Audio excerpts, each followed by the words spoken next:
ನಮಸ್ತೆ ಸ್ನೇಹಿತರೆ, ಇವತ್ತು ನಾವು ದ್ವಿತೀಯ BA ಇತಿಹಾಸದಲ್ಲಿ ನಮ್ಮ ಅಭ್ಯಾಸವನ್ನು ಮುಂದುವರಿಸುವ ಪರೀಕ್ಷೆ ತಯಾರಿಯನ್ನು ಮಾಡಿಕೊಳ್ಳುವ. ನೀವು ದ್ವಿತೀಯ BA ಇತಿಹಾಸವನ್ನು ಓದ್ತಾ ಇದ್ದೀರಿ ಅಂತಾದರೆ ಮೊದಲಿಗೆ ನಾವು ಮುಖ್ಯವಾಗಿರುವಂಥ 15 ಅಂಕದ ಪ್ರಶ್ನೆಯನ್ನು ನೋಡ್ತಾ ಹೋಗುವ ಸ್ನೇಹಿತರೆ. ಆರಂಭದಿಂದ ಎಲ್ಲವನ್ನು ಕೂಡ ನಿಮಗೆ ನಾನು ತಿಳಿಸ್ತಾ ಹೋಗ್ತೇನೆ. ಇದರಲ್ಲಿ ನಾವು ಬ್ಲಾಕ್ 1ರಲ್ಲಿ ಬರುವಂಥ 15 ಅಂಕದ ಪ್ರಶ್ನೆ ಅಂತ ಹೇಳಿದರೆ, ಇದರಲ್ಲಿ ಮೊಘಲ್ ಸಾಮ್ರಾಜ್ಯದ ಬಗ್ಗೆ ಓದ್ಕೊಳ್ಳಿಕ್ಕಿದೆ. ಇದೆಲ್ಲ ಓದ್ಕೊಳ್ಬೇಕು, ಇದೆಲ್ಲ 5 ಅಂಕಕ್ಕೆ ಬರುವಂಥದ್ದು. ಆದರೆ ಇವತ್ತು ನಾವು ನಮ್ಮ ವಿಡಿಯೋದಲ್ಲಿ 15 ಅಂಕದ್ದು ಮಾತ್ರ ನೋಡ್ತಾ ಹೋಗುವ. 15 ಅಂಕದ ಪ್ರಶ್ನೆಗಳು 15 ಅಂಕದ ಪ್ರಶ್ನೆಗಳು ಇರುವಂಥದ್ದು. ಮೊದಲನೇದಾಗಿ ಶೇರ್ಷಹನ ಸುಧಾರಣೆಗಳು. ದ್ವಿತೀಯ BA ಇತಿಹಾಸದ ಎಲ್ಲ 15 ಅಂಕದ ಪ್ರಶ್ನೆಗಳ ವಿವರಣೆ ಈ ಒಂದು ವಿಡಿಯೋದಲ್ಲಿ ನಾವು ತಿಳ್ಕೊಳ್ಳುವ. ಮೊದಲಿಗೆ ಶೇರ್ಷಹನ ಸುಧಾರಣೆಗಳು. ಶೇರ್ಷಹ ತನ್ನ 68ನೆಯ ಇಳಿವಯಸ್ಸಿನಲ್ಲಿ ಭಾರತದ ಚಕ್ರವರ್ತಿಯಾಗಿ 5 ವರ್ಷ ಮಾತ್ರ ಅವರ ಆನಂದವನ್ನು ಅನುಭವಿಸಿದರು. ಇಷ್ಟು ಅಲ್ಪ ಕಾಲದಲ್ಲಿ ಶೇರ್ಷಹ ತನ್ನ ರಾಜ್ಯವನ್ನು ವಿಸ್ತರಿಸಿದ್ದಲ್ಲದೆ ಅವನ ಅಧಿಕಾರವನ್ನು ಕೂಡ ಸಂಘಟಿಸಿದ. ಅಲ್ಲದೆ ತನ್ನ ಪ್ರಜೆಗಳಿಗೆ ಉತ್ತಮ ಸರಕಾರವನ್ನು ಕೊಟ್ಟಿದ್ದಲ್ಲದೆ ಅವರ ಒಳಿತಿಗಾಗಿ ಅನೇಕ ಸುಧಾರಣೆಗಳನ್ನು ಮಾಡಿ ಯಶಸ್ವಿಯಾದವನು ಶೇರ್ಷಹ. ಶೇರ್ಷಹ ಅನೇಕ ದಿಗ್ವಿಜಯಗಳನ್ನು ಕೂಡ ಮಾಡ್ತಾನೆ. ಕ್ರಿಸ್ತಶಕ 1541ರಲ್ಲಿ ಬಂಗಾಳದ ಗವರ್ನರ್ ಆಗಿದ್ದ ಕಿಜರ್ ಖಾನ್, ಬಂಗಾಳದ ಗವರ್ನರ್ ಆಗಿದ್ದ ಕಿಜರ್ ಖಾನ್ ಶೇರ್ಷಹನ ವಿರುದ್ಧ ದಂಗೆಯಿದ್ದು ತಾನು ಸ್ವತಂತ್ರವನ್ನು ಘೋಷಿಸಿಕೊಳ್ತಾನೆ. ಶೇರ್ಷಹನ ವಿರುದ್ಧ ದಂಗೆಯನ್ನು ಮಾಡ್ತಾನೆ, ಆಮೇಲೆ ತಾನು ಸ್ವಾತಂತ್ರ್ಯವನ್ನು ಘೋಷಿಸಿಕೊಳ್ತಾನೆ.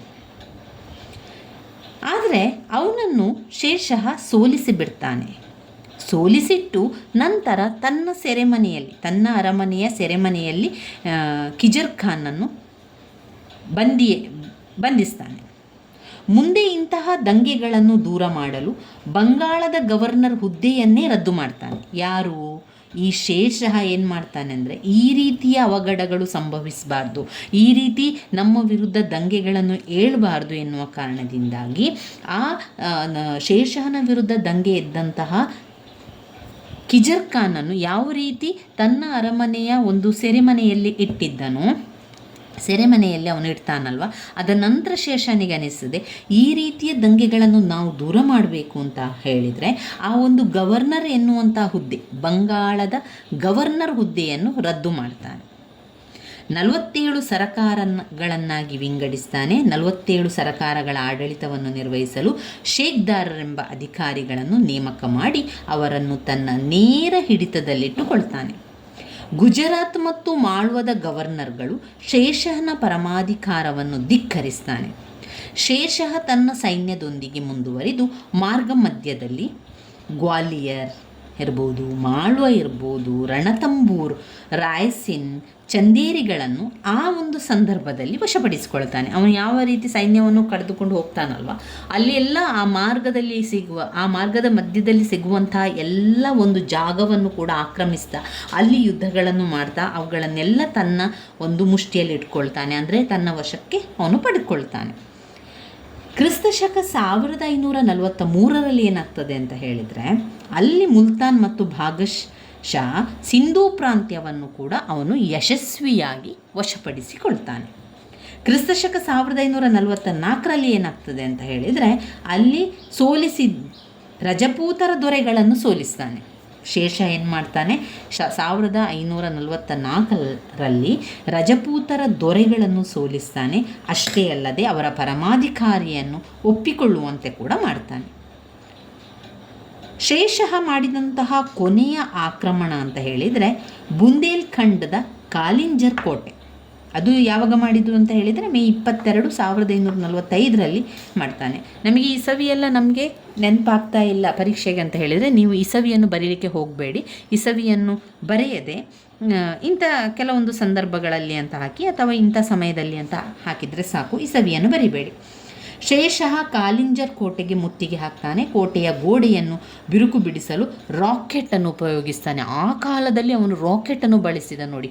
ಗೋಡೆ ಅದು ಅರಮನೆಗೆಲ್ಲ ತುಂಬ ಗಟ್ಟಿಯ ಕೋಟೆಯನ್ನು ಕಟ್ತಾಯಿದ್ರು ನೋಡಿ.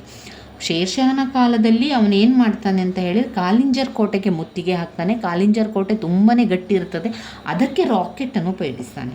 ಅದು ಕೋಟೆಯಿಂದ ವಾಪಸ್ ಹಿಂದೆ ತಿರುಗಿ ಬರ್ತದೆ. ಯಾವುದು? ರಾಕೆಟ್.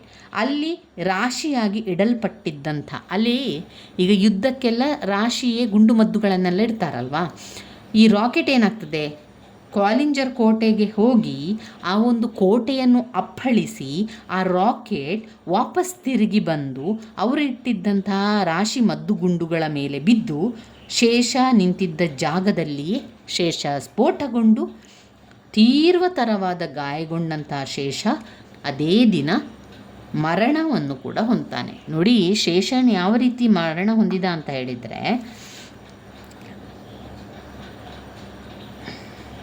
ಕಾಲಿಂಜರ್ ಕೋಟೆಗೆ ಮುತ್ತಿಗೆ ಹಾಕಲಿಕ್ಕೆ ಬಂದ. ಕಾಲಿಂಜರ್ ಕೋಟೆಗೆ ಮುತ್ತಿಗೆ ಹಾಕಬೇಕು ಅಂತಂದರೆ ಆ ಕೋಟೆಯನ್ನು ಓಡಲಿಕ್ಕೆ ರಾಕೆಟನ್ನು ಬಳಸ್ತಾನೆ. ಈ ರಾಕೆಟ್ ಗೋಡೆಯನ್ನು ಅಪ್ಪಳಿಸಿ ಅದು ತಿರುಗಿ ವಾಪಸ್ ಬಂದು ಅವನ ಹತ್ತಿರ ಇದ್ದಂಥ ಗುಂಡು ಮದ್ದುಗಳ ರಾಶಿಗೆ ಬೀಳ್ತದೆ. ಅವನೇ ಅಲ್ಲಿ ಸ್ಫೋಟಗೊಳ್ತಾನೆ. ತೀವ್ರತರ ಗಾಯವಾಗಿ ಅವನು ಮರಣವನ್ನು ಹೊಂದುವಂಥದ್ದು. ಶೇಷನ ಉತ್ತರಾಧಿಕಾರದ ಬಗ್ಗೆ ನಾವು ನೋಡಿದರೆ, ಶೇಷನ ಮರಣಾನಂತರ ನೋಬಲರು ಆತನ ಕಿರಿಯ ಮಗ ಜಲಾಲ್ ಖಾನನನ್ನು ಸುಲ್ತಾನನೆಂದು ಘೋಷಣೆ ಮಾಡ್ತಾರೆ. ಅಂದರೆ ಕ್ರಿಸ್ತಶಕ 1545 ಇಸವಿಯಲ್ಲಿ ಘೋಷಣೆ ಮಾಡ್ತಾರೆ ಅವನ ಕಿರಿಯ ಮಗನನ್ನು.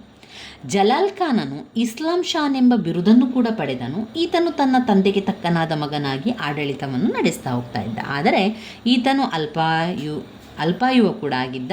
1553ರಲ್ಲಿ ಅವನು ಮರಣ ಕೂಡ ಹೊಂತಾನೆ. ಇಸ್ಲಾಂ ಶಾನ್ನ ನಂತರ ಬಂದ ಆತನ ಉತ್ತರಾಧಿಕಾರಿಗಳು ಅಷ್ಟೇನು ಸಮರ್ಥರಾಗಿರಲಿಲ್ಲ. ಈ ಸಂದರ್ಭವನ್ನು ಉಪಯೋಗಿಸಿಕೊಂಡಂತಹ ಪಂಜಾಬ್, ಗುಜರಾತ್, ಮಾಳ್ವ ರಾಜ್ಯಗಳು ಸ್ವಾತಂತ್ರ್ಯವನ್ನು ಘೋಷಿಸಿಕೊಳ್ತಾರೆ. ಅದೇ ಅನಾಯಕತ್ವದ ಸಂದರ್ಭವನ್ನು ಉಪಯೋಗಿಸಿಕೊಂಡಂತಹ ಹುಮಾಯೂನನು ಭಾರತದತ್ತ ಆಕ್ರಮಣ ಮಾಡಿ 1555ರಲ್ಲಿ ದೆಹಲಿ ಸಿಂಹಾಸನವನ್ನು ವಶಪಡಿಸಿಕೊಂಡು ಮೊಘಲರ ಅಧಿಕಾರವನ್ನು ಪುನರ್ಸ್ಥಾಪನೆ ಮಾಡ್ತಾನೆ ಎನ್ನುವಂತಹ ಒಂದು ಕುರುಹು ನಮಗೆ ಸಿಕ್ಕಿರುವಂಥದ್ದು. ಶೇಷನ ಸುಧಾರಣೆಗಳೇನೆಲ್ಲ ಅಂತ 5 ಅಂಕಕ್ಕೆ ಬಂದಾಗ ಸ್ವಲ್ಪ ಪೀಠಿಗೆ ಏನು ಇದನ್ನೆಲ್ಲ ಬರೆದ್ರಾಯಿತು. ಇನ್ನು ಬರುವಂಥದ್ದೇ ವಿಚಾರ. ಶೇಷ ತುಂಬ ಉತ್ತಮ ಸೇನಾಧಿಕಾರಿಯಾಗಿದ್ದ, ದಕ್ಷ ಆಡಳಿತಗಾರನಾಗಿದ್ದ, ಒಳ್ಳೆಯ ಆಡಳಿತ ಸುಧಾರಣೆಗಳನ್ನು ಕೈಗೊಳ್ಳುವುದರ ಮೂಲಕ ಅಲ್ಪ ಕಾಲದಲ್ಲಿ ಬಹುದೊಡ್ಡ ಖ್ಯಾತಿವಂತನಾದನೇ ಶೇಷ. ಡಾಕ್ಟರ್ ಕಾನುಂಗೋ ಅವರು ಶೇಷನನ್ನು ಅಫ್ಘಾನರಲ್ಲಿ ಅತಿ ಶ್ರೇಷ್ಠ ಸೈನಿಕ ಹಾಗೂ ಆಡಳಿತಗಾರ ಎಂದಿದ್ದಾರೆ. ಅವರು ಮುಂದುವರಿದು ರಾಜ್ಯ ನಿರ್ಮಾಪಕನಾಗಿ ಹಾಗೂ ಉತ್ತಮ ರಚನಾತ್ಮಕ ಆಡಳಿತವನ್ನು ನಡೆಸುವುದರಲ್ಲಿ ಅಕ್ಬರನಿಗಿಂತಲೂ ಶೇಷ ಉತ್ತಮ ಎಂಬುದಾಗಿ ಅಭಿಪ್ರಾಯಪಡ್ತಾರೆ. ಶೇಷ ಪರಿಚಯಿಸಿದ ಆಡಳಿತ ಸುಧಾರಣೆಗಳು ರಾಜ್ಯಕ್ಕೆ ಬಲವನ್ನು ಮತ್ತು ಪ್ರಜೆಗಳಿಗೆ ಸುಭಿಕ್ಷವನ್ನು ಉಂಟು ಮಾಡಿದವು. ಶೇಷನ ಸುಧಾರಣೆಗಳಲ್ಲಿ ಮೊದಲನೆಯದು ಕೇಂದ್ರಾಡಳಿತದಲ್ಲಿ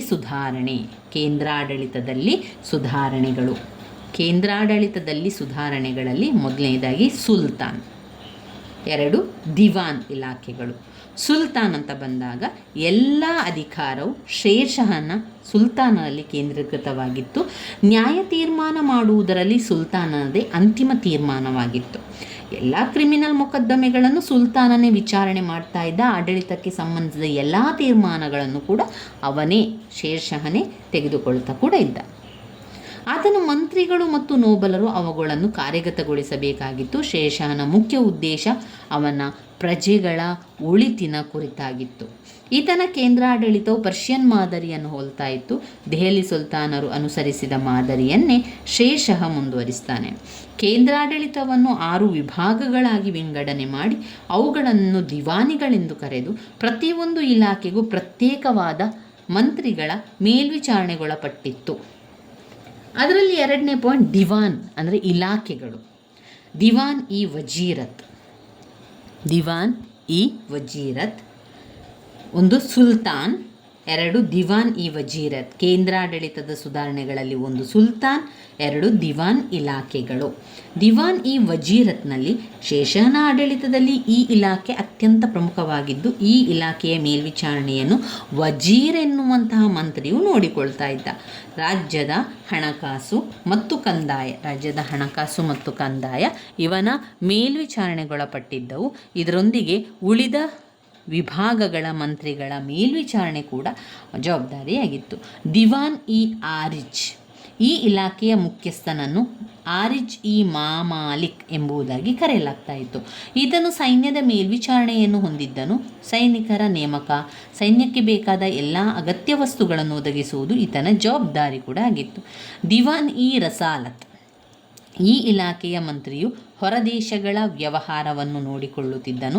ವಿದೇಶದಿಂದ ಬರುತ್ತಿದ್ದ ನಿಯೋಗಗಳನ್ನು ಬರಮಾಡಿಕೊಳ್ಳುವುದು, ರಾಯಭಾರಿಗಳನ್ನು ಗೌರವಿಸುವುದು, ವಿದೇಶಗಳೊಂದಿಗೆ ವ್ಯವಹಾರವನ್ನು ನೋಡಿಕೊಳ್ಳುವುದು ಈ ವಿಭಾಗದ ಜವಾಬ್ದಾರಿಯಾಗಿತ್ತು. ಇದರೊಂದಿಗೆ ಸುಲ್ತಾನನ ದಾನದತ್ತಿಗಳನ್ನು ನೋಡಿಕೊಳ್ಳುವುದು ಇವನ ಕರ್ತವ್ಯ ಕೂಡ ಆಗಿತ್ತು. ದಿವಾನ್ ಇ ಇಕ್ಷ, ಈ ಮಂತ್ರಿಯ ಕೆಲಸ ಏನು ಅಂತ ಹೇಳಿದರೆ, ಸುಲ್ತಾನನ ಆಜ್ಞೆಗಳನ್ನು ಕರಡು ಮಾಡಿಸಿ ಸ್ಥಳೀಯ ಅಧಿಕಾರಿಗಳಿಗೆ ತಲುಪಿಸುವಂಥದ್ದು. ರಾಜ್ಯದ ಆಂತರಿಕ ಪತ್ರ ವ್ಯವಹಾರವನ್ನು ನೋಡಿಕೊಳ್ಳುವುದಲ್ಲದೆ,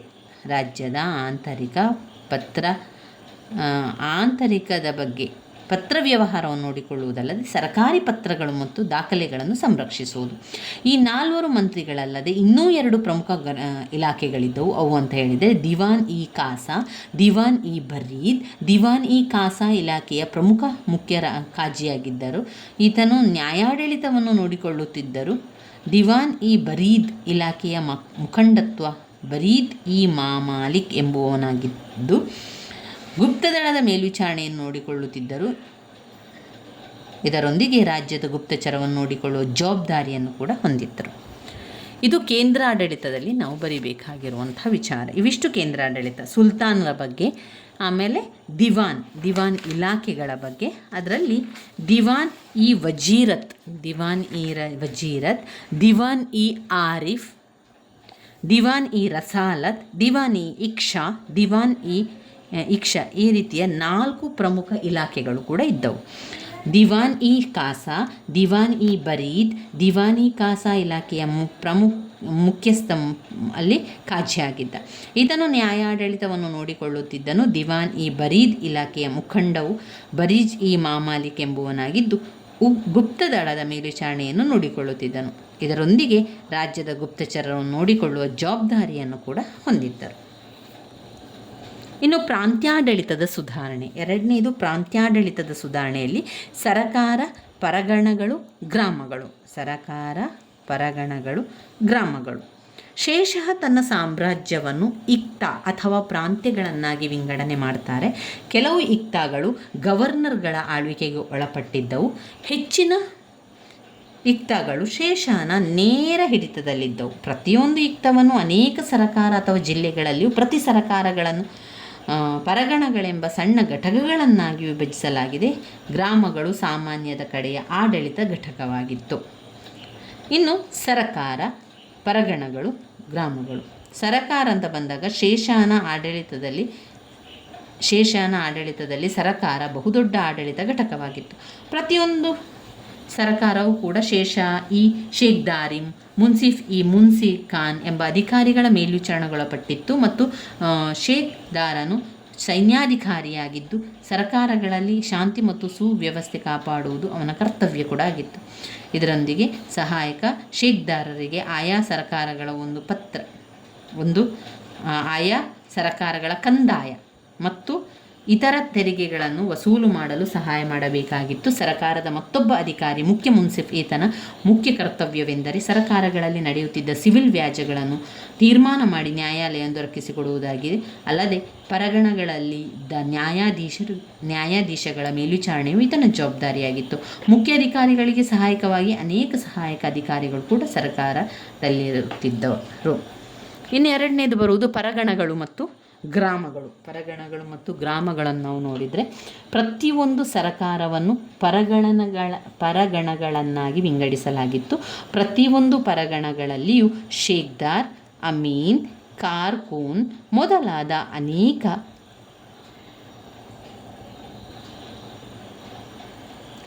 ಅಧಿಕಾರಿಗಳಿದ್ದರು.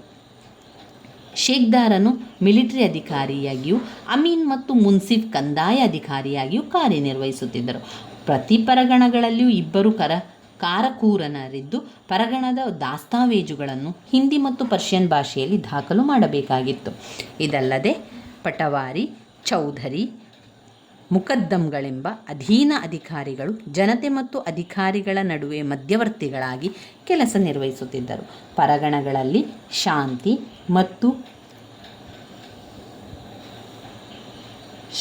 ಮತ್ತು ಸುವ್ಯವಸ್ಥೆಯನ್ನು ಕಾಪಾಡುವುದು ಶೇಖ್ದಾರನ ಜವಾಬ್ದಾರಿಯಾಗಿತ್ತು. ಅಲ್ಲದೆ ಅಮೀನಿಗೆ ಕಂದಾಯವನ್ನು ವಸೂಲಿ ಮಾಡಲು ಸಹಕರಿಸುವುದು, ಸಹಾಯಕ್ಕೊಳಪಟ್ಟ ಜಮೀನುಗಳ ಅಳತೆ, ಸಿವಿಲ್ ಮೊಕದ್ದಮೆಗಳು ತೀರ್ಮಾನಿಸುವುದು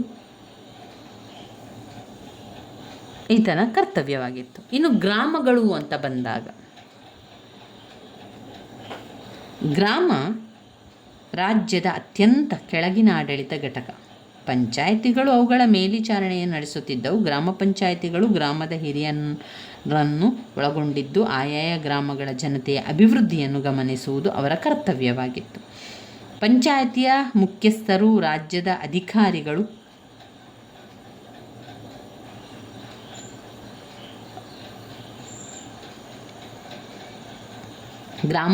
ಗ್ರಾಮ ರಾಜ್ಯದ ಅತ್ಯಂತ ಕೆಳಗಿನ ಆಡಳಿತ ಘಟಕವಾಗಿತ್ತು.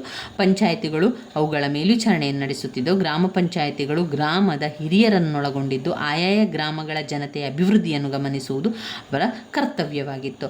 ಪಂಚಾಯಿತಿಯ ಮುಖ್ಯಸ್ಥರು ರಾಜ್ಯದ ಅಧಿಕಾರಿಗಳು ಗ್ರಾಮಗಳ ಜನತೆಯ ನಡುವೆ ಸಂಯೋಜನಾಧಿಕಾರಿಯಾಗಿ ಕೆಲಸ ನಿರ್ವಹಿಸುತ್ತಿದ್ದರು. ಗ್ರಾಮಗಳಲ್ಲಿ ಶಾಂತಿ ಪಾಲನೆ, ವ್ಯಾಜ್ಯಗಳನ್ನು ತೀರ್ಮಾನಿಸುವ ಜವಾಬ್ದಾರಿಯನ್ನು ಕೂಡ ಪಂಚಾಯಿತಿಗೆ ಇತ್ತು. ಇದರೊಂದಿಗೆ ಚೌಕಿದಾರರು ಮತ್ತು ಪಟವಾರಿಗಳು ಗ್ರಾಮಗಳ ಆಡಳಿತದಲ್ಲಿ ಸರಕಾರಿ ಅಧಿಕಾರಿಗಳಿಗೆ ಸಹಕರಿಸುತ್ತಿದ್ದರು. ಇನ್ನು ಬರುವಂಥದ್ದು ಮೂರನೆಯ ಒಂದು ಸುಧಾರಣೆ, ಭೂಕಂದಾಯದ ಸುಧಾರಣೆ. ಇದನ್ನೇ ಅವರು 10 ಅಂಕಕ್ಕೂ ಕೂಡ ಕೆಲವೊಂದು ಬಾರಿ ಕೇಳಿದ್ದಾರೆ.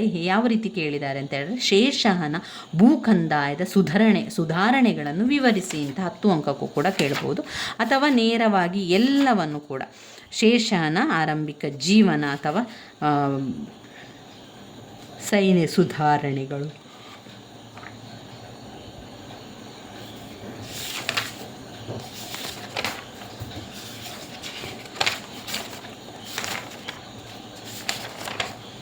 ಭೂಕಂದಾಯದ ಸುಧಾರಣೆಗಳನ್ನು ನೋಡ್ಕೊಳ್ಳೋಣ. ಶೇಷಾಹನ ಭೂಕಂದಾಯದ ಸುಧಾರಣೆ ವಿಶೇಷವಾಗಿ ಗಮನ ಸೆಳೆಯುವಂಥದ್ದು. ಶೇಷಾಹನು ಬಾಲ್ಯದಲ್ಲಿ ತನ್ನ ತಂದೆಯ ಎಸ್ಟೇಟಿನ ಮ್ಯಾನೇಜರ್ ಆಗಿ ಕೆಲಸ ನಿರ್ವಹಿಸುತ್ತಿದ್ದರು.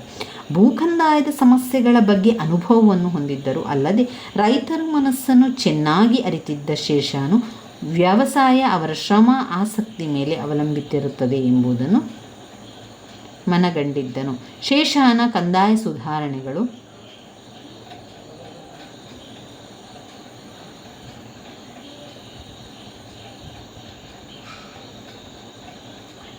ಶೇಷಾಹನ ಕಂದಾಯ ಸುಧಾರಣೆಗಳಲ್ಲಿ 3 ಉದ್ದೇಶಗಳು. 1. ವ್ಯವಸಾಯದ ಉತ್ಪನ್ನಗಳ ಹೆಚ್ಚಳ, ಕಂದಾಯದಲ್ಲಿ ಹೆಚ್ಚಳವನ್ನುಂಟು ಮಾಡುವುದು. ಕಂದಾಯದಲ್ಲಿ ಹೆಚ್ಚಳವನ್ನುಂಟು ಮಾಡುವುದು. ಆಮೇಲೆ ಇವಿಷ್ಟು ವಿಚಾರಗಳು ಅದರಲ್ಲಿ 3. 1. ವ್ಯವಸಾಯದ ಉತ್ಪನ್ನಗಳ ಹೆಚ್ಚಳ, ಬೇಸಾಯಗಾರರ ಸ್ಥಿತಿಯನ್ನು ಉತ್ತಮಪಡಿಸುವುದು, ಕಂದಾಯದಲ್ಲಿ ಹೆಚ್ಚಳವನ್ನುಂಟು ಮಾಡೋದು. ಭೂಕಂದಾಯದ ಸುಧಾರಣೆಯನ್ನು ಮಾಡಲಿಕ್ಕೆ ಇರುವಂತಹ 3 ಮುಖ್ಯ ಉದ್ದೇಶಗಳು ಏನು? ಶೇಷಾಹನ ಕಂದಾಯದ ಸುಧಾರಣೆಗಳನ್ನು ಆಮೇಲೆ ಅದರಲ್ಲಿರುವಂಥ ವ್ಯವಸಾಯ ಉತ್ಪನ್ನಗಳನ್ನು ಕೂಡ ನಾನು ತಿಳಿಸ್ಕೊಟ್ಟಿದ್ದೇನೆ. ಹಾಗೆ ಇದರ ಜೊತೆಗೆ ಕೂಡ ತಿಳಿಸ್ಕೊಳ್ತಾ ಹೋಗುವಂಥದ್ದು, ರೈತರ ಮನಸ್ಸು ಚೆನ್ನಾಗಿ ಅರಿತಿದ್ದ ಶೇಷ ವ್ಯವಸಾಯ ಅವರ ಶ್ರಮ ಮತ್ತು ಆಸಕ್ತಿಯ ಮೇಲೆ ಅವಲಂಬಿತ ಆಗಿದೆ. ಇಲ್ಲಿ ಕಂದಾಯದ ಸುಧಾರಣೆ 1. ವ್ಯವಸಾಯದ ಉತ್ಪನ್ನಗಳ ಬಳಕೆ, ವ್ಯವಸಾಯದ ಉತ್ಪನ್ನದ ಬಳಕೆ. 2.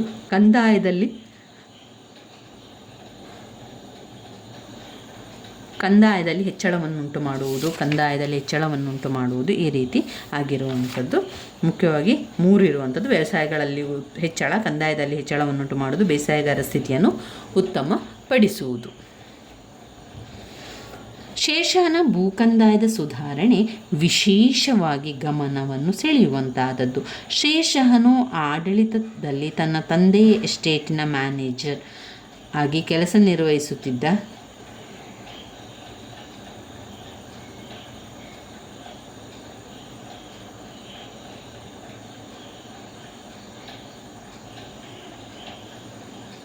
ವ್ಯವಸಾಯ ಉತ್ಪನ್ನಗಳ ಹೆಚ್ಚಳ, ಬೇಸಾಯಗಾರ ಸ್ಥಿತಿಯನ್ನು ಉತ್ತಮಪಡಿಸುವುದು, ಕಂದಾಯದಲ್ಲಿ ಹೆಚ್ಚಳವನ್ನುಂಟು ಮಾಡುವುದು. ವ್ಯವಸಾಯಕ್ಕೊಳಪಟ್ಟ ಭೂಮಿಯನ್ನು ಒಂದೇ ನಮೂನೆಯಲ್ಲಿ ಅಳತೆ ಮಾಡಿ ಸಂಬಂಧಪಟ್ಟ ಬೇಸಾಯಗಾರರಿಗೆ ಹಕ್ಕುಪತ್ರಗಳನ್ನು ಕೊಡಿಸಬೇಕೆಂಬುದಾಗಿ ತನ್ನ ಅಧಿಕಾರಿಗಳಿಗೆ ಆಜ್ಞೆ ಮಾಡಿದರು. ಭೂಮಿಯನ್ನು ಅಳತೆ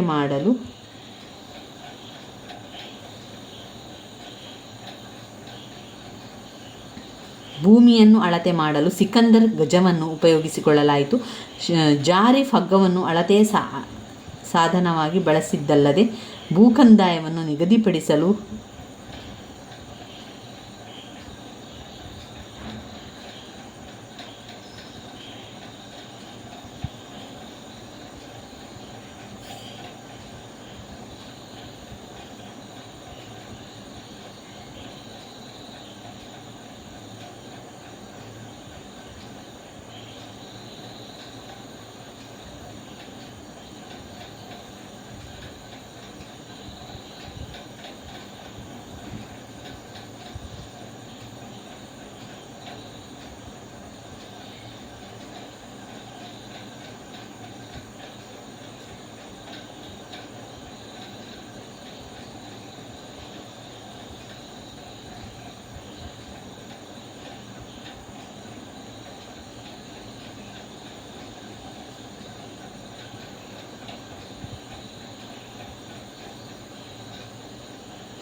ವ್ಯವಸಾಯಕ್ಕೊಳಪಟ್ಟ ಭೂಮಿಯನ್ನು ಒಂದೇ ನಮೂನೆಯಲ್ಲಿ ಅಳತೆ ಮಾಡಿ ಸಂಬಂಧಪಟ್ಟಂತಹ ಬೇಸಾಯಗಾರರಿಗೆ ಹಕ್ಕುಪತ್ರಗಳನ್ನು ಕೊಡಿಸಬೇಕೆಂಬುದಾಗಿ ತನ್ನ ಅಧಿಕಾರಿಗಳಿಗೆ ಆಜ್ಞೆ ಮಾಡಿದನು. ಭೂಮಿಯನ್ನು ಅಳತೆ ಮಾಡಲು ಸಿಕಂದರ್ ಗಜವನ್ನು ಉಪಯೋಗಿಸಲಾಯಿತು.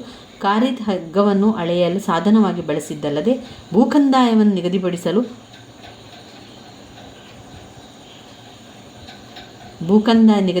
ಬಿಗ ಎಂಬುದನ್ನು ಅಳತೆ ಮಾನವನ್ನಾಗಿ ಉಪಯೋಗಿಸಲು ತಿಳಿಯಿತು. ಬಿಗ ಎಂಬುದನ್ನು ಅಳತೆಯ ಮಾನವನ್ನಾಗಿ ಉಪಯೋಗಿಸಿ ತಿಳಿಸಲಾಯಿತು. ಭೂಮಿಯ ಫಲವತ್ತತೆಯ ಅನುಗುಣವಾಗಿ ವ್ಯವಸಾಯಕ್ಕೊಳಪಟ್ಟ ಭೂಮಿಯನ್ನು 3 ಭಾಗಗಳಾಗಿ ವಿಂಗಡಿಸಲಾಯಿತು. ಅವು ಅಂತ ಹೇಳಿದರೆ ಉತ್ತಮ, ಮಧ್ಯಮ, ಅಧಮ. ಪ್ರತಿಯೊಂದು ಬಿಗ ಭೂಮಿಯ ಬೆಳೆಯನ್ನು ಆಧರಿಸಿ ಕಂದಾಯವನ್ನು ನಿಗದಿಗೊಳಿಸಲಾಯಿತು. ಇಂತಹ ವೈಜ್ಞಾನಿಕ ಮಾದರಿಯಲ್ಲಿ ಕಂದಾಯವನ್ನು ನಿಗದಿಪಡಿಸದಲ್ಲದೆ ಅತಿ ಬೇಸಾಯಗಾರರಿಗೆ 2 ಪತ್ರಗಳನ್ನು ನೀಡಲಾಯಿತು. 1ನೇ ಪಟ್ಟ ಅಥವಾ ಭೂಮಿಯ ಆಧಾರದ ಮೇಲೆ ಪತ್ರ.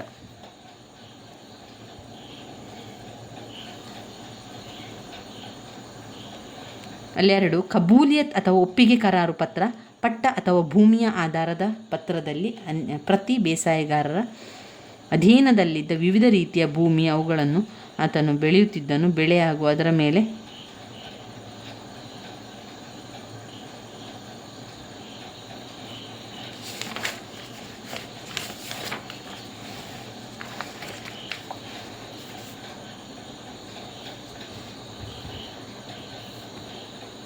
ಇಲ್ಲಿ ಪಟ್ಟ ಅಥವಾ ಭೂಮಿಯ ಆಧಾರ 2 ಕಬೂಲಿಯತ್ ಅಥವಾ ಒಪ್ಪಿಗೆಯ ಕರಾರು ಪತ್ರ. ಪಟ್ಟ ಅಥವಾ ಭೂಮಿಯ ಆಧಾರ ಪತ್ರದಲ್ಲಿ ಪ್ರತಿ ಬೇಸಾಯಗಾರ ಅಧೀನದಲ್ಲಿದ್ದ ವಿವಿಧ ರೀತಿಯ ಭೂಮಿ, ಅವುಗಳಲ್ಲಿ ಆತನು ಬೆಳೆಸುತ್ತಿದ್ದ ಬೆಳೆಗಳು, ಅದರ ಮೇಲೆ ವಿವಿಧ ಕಂದಾಯ, ಈ ರೀತಿ ಎಲ್ಲ ವಿವರಗಳಿದ್ದವು. ಕಬೂಲಿಯತ್ ಅಥವಾ ಒಪ್ಪಿಗೆ ಕರಾರು ಪತ್ರ ನಿಗದಿಗೊಳಿಸುವಂಥದ್ದು.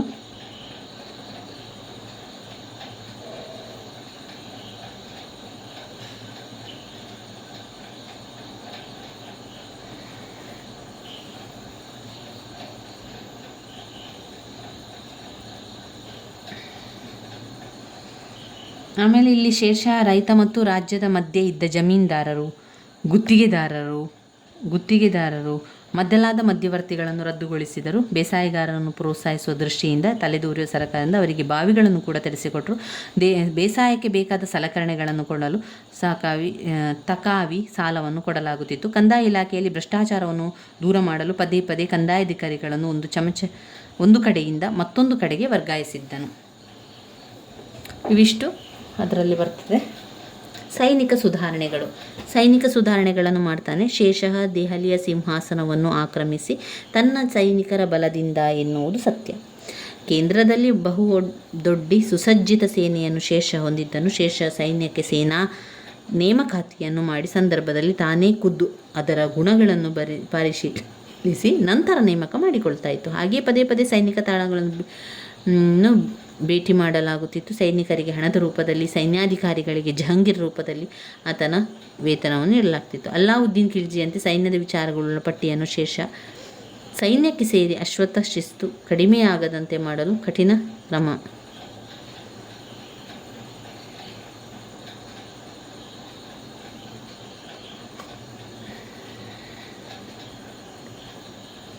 ಇದು ಶೇರ್ಷಾನ ಸೈನಿಕ ಸುಧಾರಣೆ. ಇನ್ನು ಪೊಲೀಸ್ ಸುಧಾರಣೆಯಲ್ಲಿ ಶೇರ್ಷಾ ಅತ್ಯಂತ ಶಿಸ್ತಿನ ಮನುಷ್ಯ ಹಾಗೂ ದೇವರಲ್ಲಿ ಭಕ್ತಿ ಉಳ್ಳವನು. ತನ್ನ ಪ್ರಜೆಗಳ ಮಾನ ಮತ್ತು ಆಸ್ತಿಪಾಸ್ತಿಗಳನ್ನು ರಕ್ಷಿಸುವುದು ತನ್ನ ಆದ್ಯ ಕರ್ತವ್ಯ. ಆತನ ಆಡಳಿತದಲ್ಲಿ ಸಿವಿಲ್ ಮಿಲಿಟರಿ ಕಾರ್ಯಗಳಲ್ಲಿ ಹೆಚ್ಚು ವ್ಯತ್ಯಾಸ ಇರಲಿಲ್ಲ. ಅವನ ಎಲ್ಲ ಸಿವಿಲ್ ಮತ್ತು ಮಿಲಿಟರಿ ಅಧಿಕಾರಿಗಳು ಕಾನೂನು ಶಾಂತಿ ಪಾಲನೆಯನ್ನು ತೊಡಗಿಸಿಕೊಂಡರು. ಅಲ್ಲದೆ ತಪ್ಪಿತಸ್ಥರಿಗೆ ಶಿಕ್ಷೆಯನ್ನು ಮಾಡುವ ಅಧಿಕಾರವನ್ನು ಹೊಂದಿದ್ದರು. ಮುಖ್ಯ ಶೇಖ್ದಾರ್, ಮುನ್ಸಿಫ್ಗಳು, ಫೌಜ್ದಾರರು ಅವರವರ ಸ್ಥಳಗಳಲ್ಲಿ ಶಾಂತಿಯನ್ನು ಕಾಪಾಡುವುದು ಹೊಣೆಯನ್ನು ಹೊತ್ತಿದ್ದರೆ ಶಿಕ್ಷೆ ಬಹಳ ಕ್ರೂರವಾಗಿತ್ತು. ಶೇಷಾನ ಪರಿಣಾಮಕಾರಿ ಪೊಲೀಸ್ ವ್ಯವಸ್ಥೆಯಿಂದ ಅಭಾಸಿ ಎಂದು ಅವರು ಹೊಗಳ್ತಾ ಇದ್ರು. ವಯಸ್ಸಾದ ಹೆಂಗಸು ಬುಟ್ಟೆ ತುಂಬ ಬಂಗಾರದ ತೊಡವೆಗಳನ್ನು ಹೊತ್ತುಕೊಂಡು ಒಂದು ಕಡೆಯಿಂದ ಮತ್ತೊಂದು ಕಡೆಗೆ ಪ್ರಯಾಣ ಮಾಡಿದ್ದರು.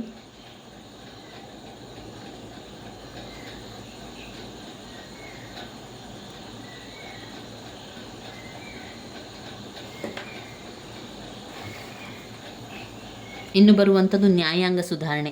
ಧರ್ಮಗುಣ ಪ್ರಾಮಾಣಿಕತೆಗೆ ಹೆಸರಾದ ಶೇಷ ತನ್ನ ಪ್ರಜೆಗಳ ಮನಸ್ಸಿನಲ್ಲಿ ನಿರಂತರವಾಗಿ ನೆಲೆಸಿದ್ದಾನೆ. ನ್ಯಾಯ ತೀರ್ಮಾನ ಮಾಡುವಾಗ ತನ್ನ ಬಂಧುಗಳನ್ನು ಅವನು ಬಿಡುತ್ತಿರಲಿಲ್ಲ. ಎಲ್ಲರಿಗೂ ಸಮಾನವಾದ ನ್ಯಾಯವನ್ನು ದೊರಕಿಸಿಕೊಡುತ್ತಿದ್ದರು. ಗ್ರಾಮ ಪಂಚಾಯಿತಿಯಿಂದ ಸರಕಾರಗಳಿಗೆ ಅವರು ನಿಗದಿಯಾದ ಸ್ಥಳದಲ್ಲಿ ನ್ಯಾಯ ತೀರ್ಮಾನಕ್ಕಾಗಿ ಬಲವಾದ ಸರಕಾರಿ ಅಧಿಕಾರಿಗಳನ್ನು ನೇಮಿಸಿದ್ದರು.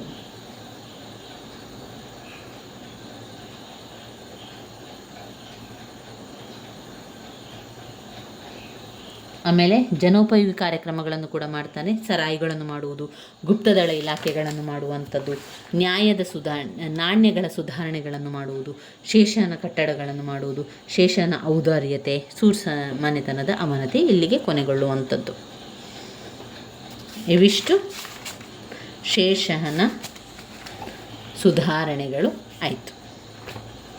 ಇದರಲ್ಲಿ ನಾವು ಕೆಲವೊಂದಷ್ಟು ವಿಚಾರಗಳನ್ನು ನೋಡ್ತಾ ಹೋಗುವ.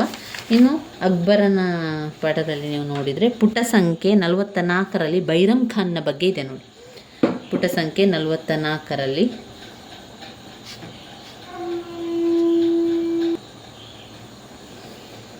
ಬೈರಮ್ ಖಾನ್ ಎನ್ನುವಂಥದ್ದು ಪ್ರಶ್ನೆ ಬಂದಿದೆ. ಇದು 5 ಅಂಕದ ಪ್ರಶ್ನೆ, ಅದರಿಂದ ಅದನ್ನು ಓದ್ಕೊಳ್ಳಿ. 5 ಅಂಕದ ಪ್ರಶ್ನೆಯ ವಿಡಿಯೋಗಳನ್ನು ಮಾಡುವಾಗ ನಾವು ಅದನ್ನು ತಿಳ್ಕೊಳ್ಳುವ. ಈಗ ಧಾರ್ಮಿಕ ನೀತಿಯ ಬಗ್ಗೆ ತಿಳ್ಕೊಳ್ಳುವ. ಅಕ್ಬರನ ಧಾರ್ಮಿಕ ನೀತಿಗಳು. ಯಾವುದೇ ಒಬ್ಬ ರಾಜ ತಾನು ಸಾಮ್ರಾಟ ಅಥವಾ ಚಕ್ರವರ್ತಿ ಎನ್ನಿಸಿಕೊಳ್ಳುವುದು ಅವನ ದಂಡಯಾತ್ರೆಗಳು ಅಥವಾ ಸಾಮಾನ್ಯ ನಿರ್ಣಯದಿಂದ ಅಲ್ಲ, ಬದಲಾಗಿ ಅವನು ಅನುಸರಿಸುವ ಸರ್ವಧರ್ಮ ಸಹಿಷ್ಣು ನೀತಿಯಿಂದಾಗಿ. ಅಕ್ಬರ್ ಮತ್ತು ಮುಸಲ್ಮಾನರ ದೊರೆಯಾದರು. ತಾನು ಆಳುತ್ತಿರುವ ಹಿಂದೂ ಸಾಮ್ರಾಜ್ಯ ಎಂಬುದನ್ನು ಅರಿತು ಆಳಿಸಿಕೊಳ್ಳುವ ಪ್ರಜೆಗಳು ತಮ್ಮನ್ನು ಆಳುವ ಜೊತೆ ಮುಸಲ್ಮಾನರಾದ ತಮ್ಮ ಸುಖ ಸಂತೋಷಗಳಲ್ಲಿ ಭಾಗಿಯಾಗಿ ತಮ್ಮ ಒಳಿತಿಗಾಗಿ ತನ್ನ ಸರ್ವ ಸೇವೆಗಾಗಿ ಮಾಡುವ ಆತ್ಮೀಯತೆ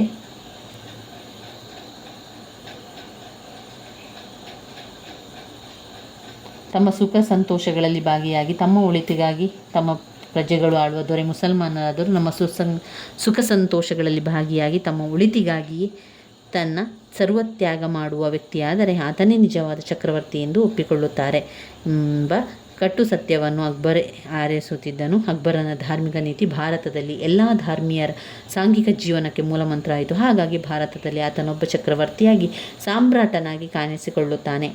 ಅಕ್ಬರನ ಭಾವನೆಗಳ ಮನೋಧರ್ಮ ಮತ್ತು ಆದರ್ಶಗಳ ಮನೋವೈಶಲ್ಯಗಳ ವಿವಿಧ ಪ್ರಧಾನಗಳಿಂದ ರೂಪಿಸುತ್ತಿದ್ದವು. ಅಕ್ಬರನ ತಂದೆ ಸುನ್ನಿ ಪಂಗಡಕ್ಕೆ ಸೇರಿದವರು. ತಾಯಿ ಶಿಯಾ ಪರ್ಷಿಯನ್ ವಿದ್ವಾಂಸನ ಮಗಳು. ಆಕೆಯ ಜನ್ಮರ ಮನಸ್ಸಿನಲ್ಲಿ ಸಹಿಷ್ಣುತೆಯ ಬೀಜವನ್ನು ಬಿತ್ತಿದರು. ಅಕ್ಬರ್ ಚಿಕ್ಕ ಮಗುವಾಗಿದ್ದಾಗ ಹಿಂದೂ ಪಾಳೆಗಾರರ ಧಾರ್ಮಿಕವಾಗಿ ಉದಾರ ಹೃದಯವುಳ್ಳವರಾಗಿದ್ದರು. ಅಲ್ಲಿ ಅವರು ಮನೆಯಲ್ಲಿ ಕಳೆದಿದ್ದನು. ತನ್ನ ಗುರು ಅಬ್ದುಲ್ ಲತೀಫನ್ ರಜಪೂತ ಪತ್ನಿಯರು ಹಿಂದೂ ಧರ್ಮದೊಡನೆ ಅವನ ಅಕ್ಬರ್ನ ಆತ್ಮದಲ್ಲಿ ಮರುಕ ಅನುಕಂಪಗಳ ಚಂಡಮಾರುತಗಳಿದ್ದವು.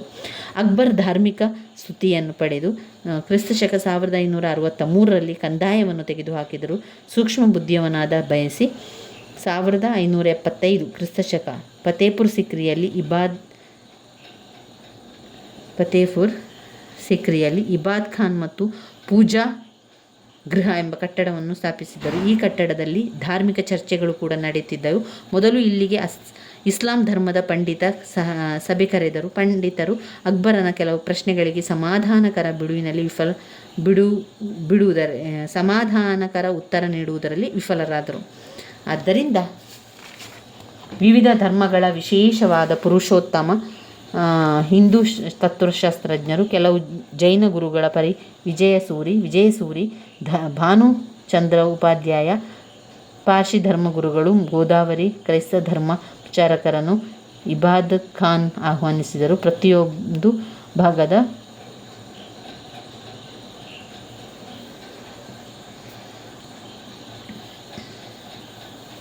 ಪ್ರತಿಯೊಂದು ಧರ್ಮದ ಪ್ರತಿಪಾದಕರು ತರ್ಕ ಹಾಗೂ ತಾಳ್ಮೆಯಿಂದ ಆಲಿಸಿದರು. ಆದರೆ ಅವನು ಯಾವುದೇ ಧರ್ಮಕ್ಕೆ ಪರಿವರ್ತನೆಗೊಳ್ಳಲಿಲ್ಲ. ಅಕ್ಬರ್ ಮುಖ್ಯ ಧರ್ಮಗಳ ಸಮನ್ವಯವನ್ನು ಸಾಧಿಸಲು ಪ್ರಯತ್ನಿಸಿದರು. ದೀನ್ ಇ ಲಾಯಿ ರೂಪ ತಾಳಿತು. ಆಮೇಲೆ ಇಲ್ಲಿ ಧರ್ಮವನ್ನು ಸ್ಥಾಪಿಸಿ ದೇಶಕ್ಕೆ ಒಂದೇ ಧರ್ಮವಿದೆ ಎಂದು ಅವರ ಉದ್ದೇಶವಾಗಿತ್ತು. ದೀನ್ ಇ ಲಾಯಿ ಸರ್ವರೊಡನೆ ಶಾಂತಿ. ದೀನ್ ಇ ಲಾಯಿ ಸೇರಿದವರು ಕಂದಾಯ ಸುಧಾರಣೆ, ಇವಿಷ್ಟು ಅದರಲ್ಲಿ ಬರ್ತದೆ. ಇನ್ನು ನಾವು ಮುಂದೆ ಹೋಗುವುದಾದರೆ ಯಾವುದು 15 ಅಂಕದ ಪ್ರಶ್ನೆ ಇದೆ ಅಂತ ನೋಡುವ. ನೋಡಿ, ಔರಂಗಜೇಬ್ ಪುಟ ಸಂಖ್ಯೆ 67ರಲ್ಲಿದೆ. ನೋಡಿ, ಪುಟ ಸಂಖ್ಯೆ 67. ಪುಟ ಸಂಖ್ಯೆ 67ರಲ್ಲಿ ಔರಂಗಜೇಬ್ನ ಬಗ್ಗೆ ಸಂಪೂರ್ಣವಾಗಿ ಮಾಹಿತಿ ಇದೆ. ಯಾರು ಈ ಔರಂಗಜೇಬ್? ಔರಂಗಜೇಬ್ನಲ್ಲಿ ಪರಮತ ಸಹಿಷ್ಣುತೆಯ ಗುಣ ಇರಲಿಲ್ಲ. ಅಕ್ಬರನಲ್ಲಿ ಯಾವ ರೀತಿ ಪರಮತ ಸಹಿಷ್ಣುತೆ ಗುಣ ಇತ್ತು, ಆದರೆ ಔರಂಗಜೇಬ್ನಲ್ಲಿ ಪರಮತ ಸಹಿಷ್ಣುತೆಯ ಗುಣ ಇರಲಿಲ್ಲ. ಅವನ ಅಭಿಪ್ರಾಯದಲ್ಲಿ ಯಾವುದು ಶ್ವಾಸಕೋಶಗಳಿಂದ ಪದ್ಧತಿಗಳಾಗಿದ್ದವು, ಇಸ್ಲಾಂ ಪದ್ಧತಿಗಳಾಗಿದ್ದವು, ಅವುಗಳನ್ನೆಲ್ಲ ರದ್ದುಗೊಳಿಸಿದರು. ಉದಾಹರಣೆಗೆ ಆಸ್ಥಾನದ ಖಗೋಳಶಾಸ್ತ್ರಜ್ಞರು ಜ್ಯೋತಿಷ್ಯರನ್ನು ಸೇವೆ ಮಾಡುವುದು, ಸುಗಂಧ ದ್ರವ್ಯಗಳನ್ನು, ತುಲಾಭಾರ ಕ್ರಮವನ್ನು ನಿಷೇಧಿಸಿದರು. ಆಸ್ಥಾನದಲ್ಲಿ ಸಂಗೀತದ ಸ್ವರವನ್ನು ನೀಡತೊಡಗಿದ್ದರು. ಮಹಮ್ಮದ್ ಪೈಗಂಬರ್ ಹುಟ್ಟಿದ ದಿನದಂದು ಧಾರ್ಮಿಕ ಸಂಗೀತವನ್ನು ನಿಷೇಧಿಸಿದರು. ಹಿಂದೂ ಧರ್ಮಗಳ ನಾಶಕ್ಕೆ ಆಜ್ಞೆ ಹೊರಡಿಸಿದರು. ಹಾಗೆ ನಾಶಗೊಂಡ ದೇವಾಲಯಗಳ ಜಾಗದಲ್ಲಿ ಮಸೀದಿಗಳು ತಲೆ ಎತ್ತಿದ್ದವು. ಬ್ರಾಹ್ಮಣರು ದೇವಾಲಯಕ್ಕೆ ಪಾಠಶಾಲೆಗಳನ್ನು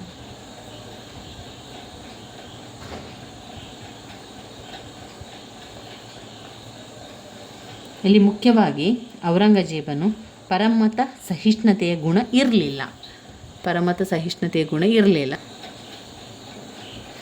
ಈ ಔರಂಗಜೇಬು ಪರಮತ ಸಹಿಷ್ಣುತೆಯ ಗುಣ ಇರಲಿಲ್ಲ ಅವನಿಗೆ. ಅವನ ಅಭಿಪ್ರಾಯದಲ್ಲಿ ಯಾವುದು ಇಸ್ಲಾಮೇತರ ಪದ್ಧತಿಗಳಾಗಿದ್ದವು ಅವುಗಳೆಲ್ಲವನ್ನು ಕೂಡ ರದ್ದುಗೊಳಿಸಿದನು. ಉದಾಹರಣೆಗೆ ಆಸ್ಥಾನದ ಖಗೋಳಶಾಸ್ತ್ರಜ್ಞರನ್ನು, ಆಮೇಲೆ ಜ್ಯೋತಿಷ್ಯರನ್ನು ಸೇವೆಯಿಂದ ವಜಾ ಮಾಡಿದನು.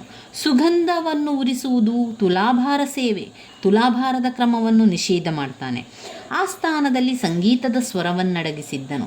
ಮಹಮ್ಮದ್ ಪೈಗಂಬರ್ ಹುಟ್ಟಿದ ದಿನದಂದು ಧಾರ್ಮಿಕ ಸಂಗೀತವನ್ನು ನಿಷೇಧಿಸಿದನು. ಉದ್ದ ಗಡ್ಡ ಬೆಳೆಸುವುದನ್ನು, ಜರಿತಾರಿ ಬಟ್ಟೆ ಧರಿಸುವುದನ್ನು, ಸಾಧು ಸಂತರ ಗೋರಿಗಳ ಬಳಿ ದೀಪ ಹಚ್ಚುವುದನ್ನು, ಮೊಹರಂ ಹಬ್ಬದ ಮೆರವಣಿಗೆಯನ್ನು ನಿಲ್ಲಿಸಿದನು. ಮೊಘಲ್ ಸೇವೆಗೆ ಹಿಂದೂಗಳನ್ನು ಮನ್ಸಬ್ದಾರನನ್ನಾಗಿ ನೇಮಿಸುವ ಹಾಗೂ ಇತರ ಉನ್ನತ ಹುದ್ದೆಗಳಿಗೆ ನೇಮಕ ಮಾಡುವಂತಹ ಪದ್ಧತಿಯನ್ನು ಕೈಬಿಟ್ಟನು. ಹಿಂದೂಗಳ ಮೇಲೆ ಯಾತ್ರಿಕರ ಸುಂಕ, ಜೇಸಿಯ ತಲೆಗಂದಾಯ ಪುನಃ ವಿಧಿಸಿದನು. ಹಿಂದೂ ದೇವಾಲಯಗಳ ನಾಶಕ್ಕೆ ಆಜ್ಞೆ ಹೊರಡಿಸಿದನು. ನಾಶಗೊಂಡ ದೇವಾಲಯಗಳ ಜಾಗದಲ್ಲಿ ಮುಸ್ಲಿಂಗಳು ತಲೆ ಎತ್ತಿದ್ದವು. ಬ್ರಾಹ್ಮಣರು ದೇವಸ್ಥಾನಗಳಲ್ಲಿ ಪಾಠಶಾಲೆಗಳನ್ನು ನಡೆಸದಂತೆ ಮಾಡಿದನು. ಅಕ್ಬರ್ ಮಹಾಶಯ ಹಿಂದೂ ಮುಸ್ಲಿಂ ಐಕ್ಯತೆಗೆ ದುಡಿದವರ ವಿರುದ್ಧವಾಗಿ ಔರಂಗಜೇಬನನ್ನು ಒಡೆಯುವ ದುಷ್ಕೃತ್ಯವನ್ನು ಪೂರೈಸಿದನು. ಅವನ ಧಾರ್ಮಿಕ ನೀತಿಯ ಪರಿಣಾಮವಾಗಿ ಏನಾಯಿತು? ಚಾಟರು, ಸನ್ಮಿತಿಯರು, ಬೂಂದೇಲರು, ಸಿಖ್ಖರು ಹಾಗೂ ರಜಪೂತರು ದಂಗೆ ಎದ್ದರು. ಈ ದಂಗೆಗಳ ಮೊಘಲ್ ಸಾಮ್ರಾಜ್ಯದ ಪತನಕ್ಕೆ ಮೂಲ ಕಾರಣರಾದವು. ಔರಂಗಜೇಬ್ನ ಹಿಂದೂ ವಿರೋಧಿ ನೀತಿಯು ಮೊಘಲರ ಸಾರ್ವಭೌಮತೆಗೆ ಮತ್ತು ಪ್ರತಿಷ್ಠೆಗೆ ದೊಡ್ಡ ದುರಂತವಾಗಿ ಪರಿಣಮಿಸಿತು. ಹಿಂದೂ ಮುಸ್ಲಿಮರನ್ನು ಒಂದೇ ರಾಷ್ಟ್ರೀಯ ಭಾವನೆಗೆ ಒಳಪಡಿಸಿ ಏಕತೆಯನ್ನು ಸ್ಥಾಪಿಸಲು ಪ್ರಯತ್ನಿಸಿದನು. ಅಕ್ಬರನ ತತ್ವವನ್ನು ಗಾಳಿಗೆ ತೂರಿದ ಔರಂಗಜೇಬನ ನೀತಿ ಅವನ ಪತನಕ್ಕೆ ಅಲ್ಲದೆ ಇಡೀ ಮೊಘಲ್ ಸಾಮ್ರಾಜ್ಯದ ನಾಶಕ್ಕೆ ಕಾರಣ ಆಯಿತು. ಸಾಮ್ರಾಜ್ಯದಾದ್ಯಂತ ವಿಭಿನ್ನ ಭಾಗಗಳಲ್ಲಿ ಈ ನೀತಿಯ ವಿರುದ್ಧ ಅನೇಕ ಪ್ರತಿಭಟನೆಗಳಾದವು. ಅವು ಮುಂದೆ ಸಾಮ್ರಾಜ್ಯದ ಪತನಕ್ಕೆ ಕೂಡ ಕಾರಣ ಆಗ್ತದೆ. ಬೇರೆ ಬೇರೆ ವಿರುದ್ಧದ ದಂಗೆಗಳೆಲ್ಲ ಆಗ್ತದೆ. ಔರಂಗಜೇಬನ ಆಡಳಿತಾತ್ಮಕ ನೀತಿಗಳೆಲ್ಲ, ಇದನ್ನೆಲ್ಲವನ್ನು ಕೂಡ ನಾವು ಅದರಲ್ಲಿ ಓದ್ತಾ ಹೋಗಬೇಕು. ಇನ್ನು ಬರುವಂತಹ ಬ್ಲಾಕ್ 1ರ 15 ಅಂಕದ್ದು ಕೊನೆಯ ಪ್ರಶ್ನೆ, ಮೊಘಲ್ ಸಾಮ್ರಾಜ್ಯದ ಅವನತಿಗೆ ಕಾರಣಗಳೇನು? ಬೇರೆ ಬೇರೆ ಇಂಪಾರ್ಟೆಂಟ್ ಆಗಿರುವಂಥದ್ದು, ಹಲವು ಸಲ ರಿಪೀಟ್ ಆಗಿರುವಂತಹ ಪ್ರಶ್ನೆ, ಮೊಘಲ್ ಸಾಮ್ರಾಜ್ಯದ ಅವನತಿಗೆ ಕಾರಣಗಳು. ಇವಿಷ್ಟು ಬ್ಲಾಕ್ 1ರಲ್ಲಿ ನಾವು ಓದಲೇಬೇಕಾಗಿರುವಂಥ 15 ಅಂಕದ ಪ್ರಶ್ನೆಗಳು.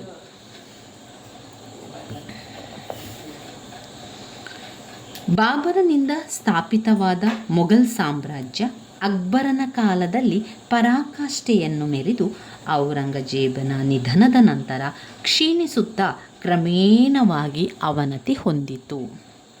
ಪ್ರಕೃತಿಯ ಸಹಜವಾಗಿ ಯಾವುದೇ ಒಂದು ಜೀವಿ ಜನಿಸಿ ನಂತರ ಅದು ಅಂತ್ಯ ಕಾಣುವಂತೆ ಯಾವುದೇ ಒಂದು ಸಾಮ್ರಾಜ್ಯ ಬಂದ ಮೇಲೆ ಅದು ಅವನತಿ ಹೊಂದುವುದು ಸಹಜ ಆಗಿತ್ತು.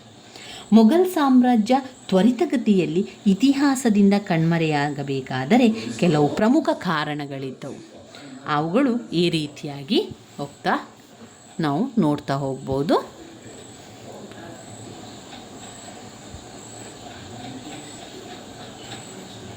ಅದರಲ್ಲಿ 1ನೇದು ಉತ್ತರಾಧಿಕಾರತ್ವದ ಕಾಯ್ದೆ ಜಾರಿಯಲ್ಲಿ ಇರಲಿಲ್ಲದಿದ್ದುದು. ಇದು ಮೊಘಲ್ ಸಾಮ್ರಾಜ್ಯದ ಅವನತಿಗೆ ಕಾರಣ ಏನು ಅಂತ ಕೇಳ್ತಾ ಇದ್ದಾರೆ. ವೆರಿ ಇಂಪಾರ್ಟೆಂಟ್ ಆಗಿರುವಂಥ ಪ್ರಶ್ನೆ, ಹಲವು ಸಲ ಕೇಳಿರುವಂಥ ಪ್ರಶ್ನೆ, ಮೊಘಲ್ ಸಾಮ್ರಾಜ್ಯದ ಅವನತಿಗೆ ಕಾರಣಗಳೇನು ಅಂತ. ಅದರಲ್ಲಿ ನಾವು ನೋಡುವುದಾದರೆ ಒಟ್ಟು ಎಷ್ಟು ಪಾಯಿಂಟ್ಸ್ಗಳಿದೆ? ಅದರಲ್ಲಿ ಒಟ್ಟು 11 ಪಾಯಿಂಟ್ಸ್ಗಳನ್ನು ಕಾಣ್ಬೋದು. 11 ಪಾಯಿಂಟ್ಸ್ಗಳಿದೆ. ಈ 11 ಪಾಯಿಂಟ್ಸ್ಗಳನ್ನು ಇಟ್ಟುಕೊಂಡು ನಾವು 4ರಿಂದ 5 ಪುಟದಷ್ಟು ಉತ್ತರವನ್ನು ಬರೀಬೇಕು. ನಾವೀಗ ಮೊದಲು ಪಾಯಿಂಟ್ಸನ್ನು ನೋಡ್ತಾ ಹೋಗುವ.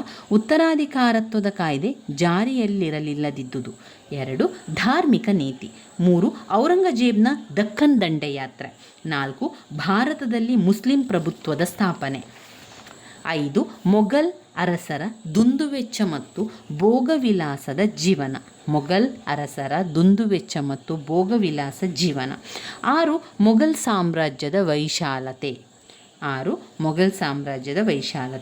7 ಸೈನ್ಯದ ಅಶಿಸ್ತು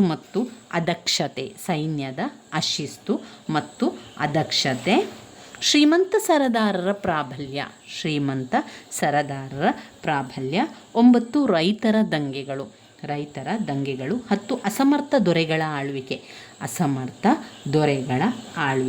11 ವಿದೇಶಿಯರ ದಾಳಿಗಳು.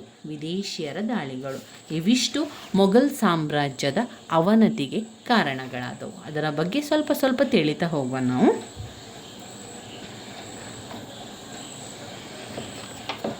ಮೊದಲನೇದಾಗಿ ಉತ್ತರಾಧಿಕಾರತ್ವದ ಕಾಯ್ದೆ ಜಾರಿಯಲ್ಲಿ ಇಲ್ಲದಿದ್ದುದೇ ನಮ್ಮ ಮೊಘಲ್ ಸಾಮ್ರಾಜ್ಯದ ಅವನತಿಗೆ ಕಾರಣ ಆಯಿತು ಅಂತ ಅವ್ರು ಹೇಳ್ತಾ ಇದ್ದಾರೆ.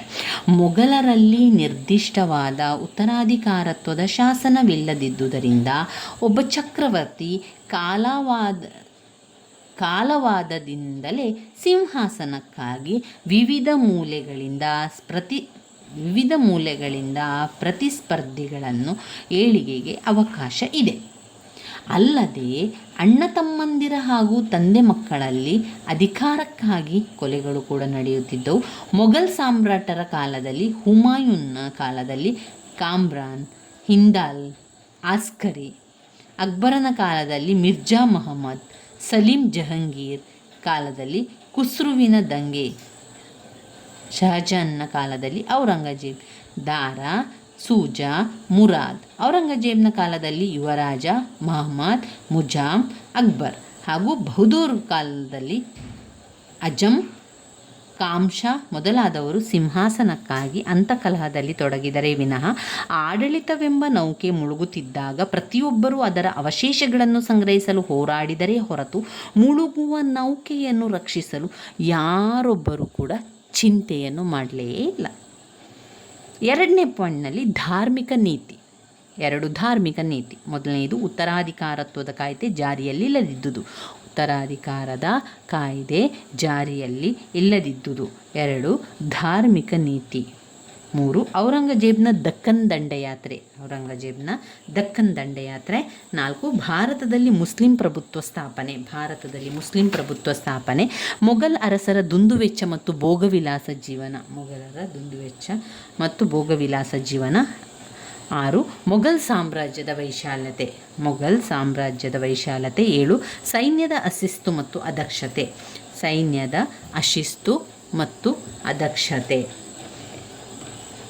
8 ಶ್ರೀಮಂತ ಸರದಾರರ ಪ್ರಾಬಲ್ಯ. 8ನೇ ಪಾಯಿಂಟ್ನಲ್ಲಿ ಶ್ರೀಮಂತ ಸರದಾರರ ಪ್ರಾಬಲ್ಯ. 9 ರೈತರ ದಂಗೆಗಳು. 10 ಅಸಮರ್ಥ ದೊರೆಗಳ ಆಳ್ವಿಕೆ. 11 ವಿದೇಶಿಯರ ದಾಳಿಗಳು. ಉತ್ತರಾಧಿಕಾರತ್ವದ ಕಾಯ್ದೆ ಜಾರಿಯಲ್ಲಿಲ್ಲದಿದ್ದುದರ ಬಗ್ಗೆ ತಿಳ್ಕೊಂಡೆವು. ಧಾರ್ಮಿಕ ನೀತಿ ಏನು? ಔರಂಗಜೇಬನು ಅನುಸರಿಸಿದ ಧಾರ್ಮಿಕ ನೀತಿ ಮೊಘಲ್ ಸಾಮ್ರಾಜ್ಯದ ಅವನತಿಗೆ ಮತ್ತೊಂದು ಕಾರಣ ಆಯಿತು ಅಂತ ಹೇಳ್ಬೋದು. ಯಾಕೆ ಅಂತ ಹೇಳಿದರೆ, ಔರಂಗಜೇಬನು ಆಳ್ವಿಕೆಗೆ ಬಂದ ನಂತರ ಧರ್ಮ ಸಹಿಷ್ಣುತೆಯನ್ನು ಕಡೆಗಣಿಸಿ ತನ್ನದೇ ಆದ ಧಾರ್ಮಿಕ ನೀತಿಯನ್ನು ಅನುಸರಿಸ್ತಾನೆ. ಅವನ ನೀತಿಗಳಿಂದ ಹಿಂದೂ ದೇವಾಲಯಗಳ ನಾಶ ಆಗಿ ಹಿಂದೂ ಮುಸ್ಲಿಮರ ನಡುವೆ ತಾರತಮ್ಯ ಆಗಿ ಮುಸ್ಲಿಮರಿಗೊಂದು ಪಂಗಡವಾಗಿದ್ದ ಶಿಯಾಗಳ ವಿರುದ್ಧ ಸುನ್ನಿಯಾಗಿದ್ದ ಔರಂಗಜೇಬನು ಅನುಸರಿಸಿದ ನೀತಿ ಅವಹೇಳನಕರವಾಗಿದ್ದು, ಅವನ ಧಾರ್ಮಿಕ ನೀತಿಯ ತಾರತಮ್ಯದಿಂದಲೇ ಅನೇಕ ದಂಗೆಗಳು ಕಾರಣವಾಯಿತು. ಬಹುಸಂಖ್ಯಾತರಾಗಿದ್ದ ಹಿಂದೂಗಳು ದಂಗೆ ಎದ್ದರು. ಚಾಟರು, ಸನ್ನಮಿಯರು, ಸಿಖ್ಖರು, ಮರಾಠರು, ರಜಪೂತರು ಧಾರ್ಮಿಕ ನೀತಿಯ ವಿರುದ್ಧ ಸಿಡಿದೆದ್ದು ಪ್ರತಿಭಟಿಸಿದ್ದನ್ನು ಇಲ್ಲಿ ಸ್ಮರಿಸಬಹುದು. ಔರಂಗಜೇಬನ ದಕ್ಕನ್ ದಂಡಯಾತ್ರೆ. ಔರಂಗಜೇಬನ ಮೊಘಲ್ ಆಳ್ವಿಕೆಯು ಕೇವಲ ಉತ್ತರಾಧಿಕಾರಕ್ಕೆ ಮಾತ್ರ ಸೀಮಿತವಾಗಿದ್ದು, ಈತನು ದಕ್ಷಿಣದಲ್ಲಿ ಸುನ್ನಿ ಇಸ್ಲಾಂ ಧರ್ಮೀಯವನ್ನು ಬೇರೂರಿಸುವ ಸಲುವಾಗಿ ದಕ್ಕನ್ ದಂಡಯಾತ್ರೆಯನ್ನು ಕೈಗೊಂಡು. ಇದು ಔರಂಗಜೇಬನ ಪ್ರಮಾದವಾಗಿತ್ತು. ಆಗ ತಾನೇ ಹೊಸ ಹುರುಪಿನಿಂದ ತಲೆ ಎತ್ತಿ ನಿಂತಿದ್ದ ಮರಾಠ ಪಾಠವನ್ನು ತನ್ನ ಹಿಡಿತದಲ್ಲಿ ತರುವ ಪ್ರಯತ್ನವನ್ನು ನಡೆಸಿದ ಔರಂಗಜೇಬ್ ತನ್ನ ಶತ್ರುಗಳ ಸಂಖ್ಯೆಯನ್ನು ಹೆಚ್ಚಿಸಿಕೊಂಡನೇ ವಿನಃ ಕಿಂಚಿತ್ ಲಾಭವನ್ನು ಪಡೆಯಲಿಲ್ಲ.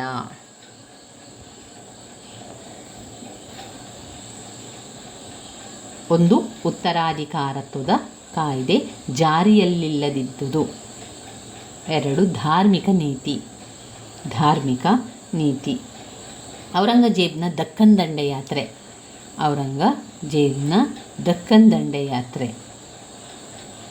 ಭಾರತದಲ್ಲಿ ಮುಸ್ಲಿಂ ಪ್ರಭುತ್ವ ಸ್ಥಾಪನೆ.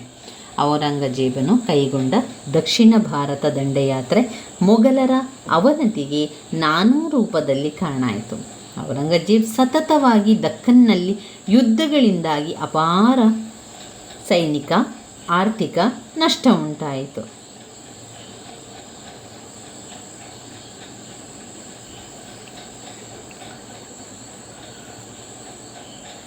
ಕ್ರಿಸ್ತಶಕ 1681ರಿಂದ 1707ರವರೆಗೆ ಸುಮಾರು 25 ವರ್ಷಗಳ ಕಾಲ ದಕ್ಕನಿನಲ್ಲೇ ಉಳಿದುದರಿಂದ ಉತ್ತರದಲ್ಲಿ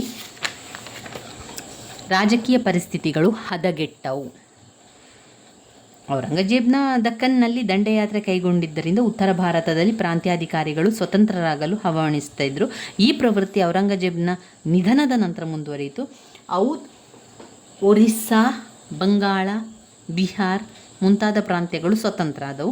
ಈ ರೀತಿಯಾಗಿ ಮೊಘಲ್ ಸಾಮ್ರಾಜ್ಯವು ಹಂತ ಹಂತವಾಗಿ ಕ್ಷೀಣಿಸಿ ಕ್ರಮೇಣ ಪತನ ಹೊಂದಿತು. ಇನ್ನು 5ನೇ ಪಾಯಿಂಟ್, ಮೊಘಲ್ ಅರಸರ ದುಂದುವೆಚ್ಚ ಮತ್ತು ಭೋಗವಿಲಾಸ ಜೀವನ. ಮೊಘಲ್ ಚಕ್ರವರ್ತಿಗಳು ಕೈಗೊಂಡ ದಿಗ್ವಿಜಯಗಳಿಂದ ಆರ್ಥಿಕ ಹಿನ್ನಡೆ ಅಲ್ಲದೆ ಅತಿಯಾದ ಯುದ್ಧ ದಾಹದಿಂದ ಅತಿ ಹೆಚ್ಚಿನ ಹಣವನ್ನು ಯುದ್ಧಗಳಲ್ಲಿ ಪಾಲ್ಗೊಳ್ಳುತ್ತಿದ್ದ ಸೈನಿಕರಿಗೆ ಖರ್ಚು ಮಾಡುತ್ತಿದ್ದರು. ರಾಜ್ಯದ ವಾರ್ಷಿಕ ಆದಾಯವನ್ನು ಸಂಪೂರ್ಣವಾಗಿ ಸೈನಿಕರಿಗಾಗಿಯೇ ವಿನಿಯೋಗ ಮಾಡ್ತಾ ಇದ್ರು. ಔರಂಗಜೇಬ್ನ ನಂತರ ಬಂದಂತಹ ಅರಸರು ಅತಿ ಹೆಚ್ಚಾಗಿ ದುಂದುವೆಚ್ಚ, ಭೋಗವಿಲಾಸ ಜೀವನಕ್ಕೆ ಹೆಚ್ಚಿನ ಆದ್ಯತೆಯನ್ನು ನೀಡಿ ಆಡಳಿತ ಸೂತ್ರವನ್ನು ಹಿಡಿಯಲು ಮರೆತರು. ಔರಂಗಜೇಬ್ನಂಥವರು ಲಾಲಾ ಕುಮಾರಿಯರೊಡನೆ ಸರಸ ಸಲ್ಲಾಪದಲ್ಲಿ ತೊಡಗಿ ಪ್ರಜೆಗಳ ಯೋಗಕ್ಷೇಮ ಮರೆತರು. ಈ ರೀತಿಯಾಗಿ ಸಾಮ್ರಾಜ್ಯವು ಅವನತಿಯನ್ನು ಆಗುವಂತೆ ಮಾಡಿದರು. ಮೊಘಲ್ ಸಾಮ್ರಾಜ್ಯದ ವೈಶಾಲ್ಯತೆ. ಮೊಘಲ್ ಸಾಮ್ರಾಜ್ಯವು ಬಾಬರನಿಂದ ನಿರ್ಮಾಣಗೊಂಡು ಈತನು ತನ್ನ ದಿಗ್ವಿಜಯಗಳಿಂದ ರಾಜ್ಯ ವಿಸ್ತರಿಸುತ್ತಾ ಹೋಗ್ತಾನೆ. ಈ ಸಾಮ್ರಾಜ್ಯದಲ್ಲಿ ಕಂಡುಬರುವ ಅರಸರು ಇದೇ ರೀತಿಯಲ್ಲಿ ರಾಜ್ಯಗಳನ್ನು ಗೆದ್ದು ತಮ್ಮ ಸಾಮ್ರಾಜ್ಯಗಳೊಡನೆ ವಿಲೀನ ಮಾಡಿಕೊಳ್ಳುತ್ತಾ ಇದ್ದರು. ಈ ರೀತಿಯಾಗಿ ವಿಶಾಲವಾದ ರಾಜ್ಯವಾಗಿ ಪರಿವರ್ತನೆ ಹೊಂದುತ್ತಾ ಹೋಯಿತು. ಇಂತಹ ರಾಜ್ಯಗಳನ್ನು ಆಳ್ವಿಕೆ ಮಾಡುತ್ತಿದ್ದ ಅರಸರುಗಳಿಗೆ ಅದನ್ನು ತಳಬದಿಯಲ್ಲಿಟ್ಟುಕೊಳ್ಳುವುದು ತ್ರಾಸದಾಯಕವಾಗಿತ್ತು. ಕಾರಣವೇನೆಂದರೆ ಸಾರಿಗೆ ಸಂಪರ್ಕ ಸಮರ್ಪಕವಾಗಿರಲಿಲ್ಲ. ಅಲ್ಲದೆ ಉತ್ತರ ಮತ್ತು ದಕ್ಷಿಣ ವಿಸ್ತಾರವಾದ ಸಾಮ್ರಾಜ್ಯವನ್ನು ಇಲ್ಲಿ ನಿಭಾಯಿಸುವುದು ಅಸಾಧ್ಯವಾಗಿತ್ತು. ಈ ಅವಕಾಶಗಳನ್ನು ಬಳಸಿಕೊಂಡು ಔದ್ ಬಂಗಾಳ ದಕ್ಷಿಣ ರಾಜ್ಯಗಳು ತಮ್ಮಷ್ಟಕ್ಕೆ ಸ್ವತಂತ್ರಗೊಂಡು ಮೊಘಲ್ ಸಾಮ್ರಾಜ್ಯದ ಹಿಡಿತದಿಂದ ಕಳಚಿಕೊಂಡವು. ಇಂತಹ ಗಂಭೀರ ಸಮಸ್ಯೆಗಳ ಅಸ್ತಿತ್ವ ಪರಿಣಾಮವಾಗಿ ಹಿಡಿತ ತಪ್ಪಿ ಈ ಸಾಮ್ರಾಜ್ಯವನ್ನು ಅವನತಿಯತ್ತ ಸಾಗಿತ್ತು.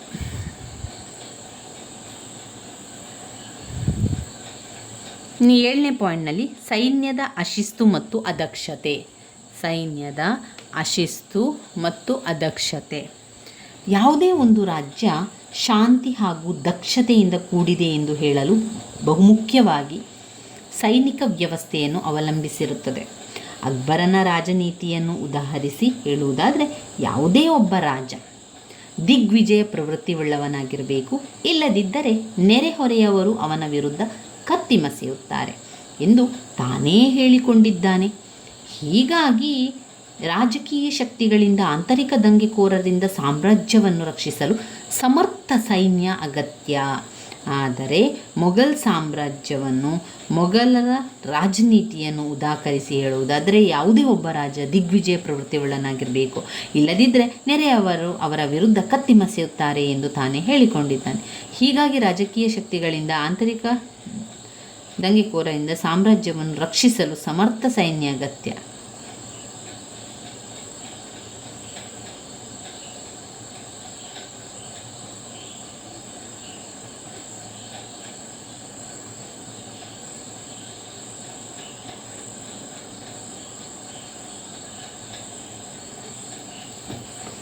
ಇಲ್ಲಿ ನಮಗೆ ಸೈನ್ಯ ಅಶಿಸ್ತು ಮತ್ತು ಅದಕ್ಷತೆ. ಯಾವುದೇ ಒಂದು ರಾಜ್ಯ ಶಾಂತಿ ಹಾಗೂ ದಕ್ಷತೆಯಿಂದ ಕೂಡಿದೆ ಎಂದು ಹೇಳಲು ಬಹುಮುಖ್ಯವಾಗಿ ನಮಗೆ ಅಲ್ಲಿ ಗೋಚರಿಸುವಂಥದ್ದು ಸೈನಿಕರು ಸರಿಯಾಗಿದ್ದಾರೆ, ಸೈನಿಕರು ವ್ಯವಸ್ಥೆಯಿಂದ ಕೂಡಿದೆ, ಅವರು ಸರಿಯಾದ ಕ್ರಮದಲ್ಲಿ ಎಲ್ಲ ತಯಾರಿಯನ್ನು ಮಾಡಿದ್ದಾರೆ ಅಂತ ಹೇಳಿದರೆ ಆ ಒಂದು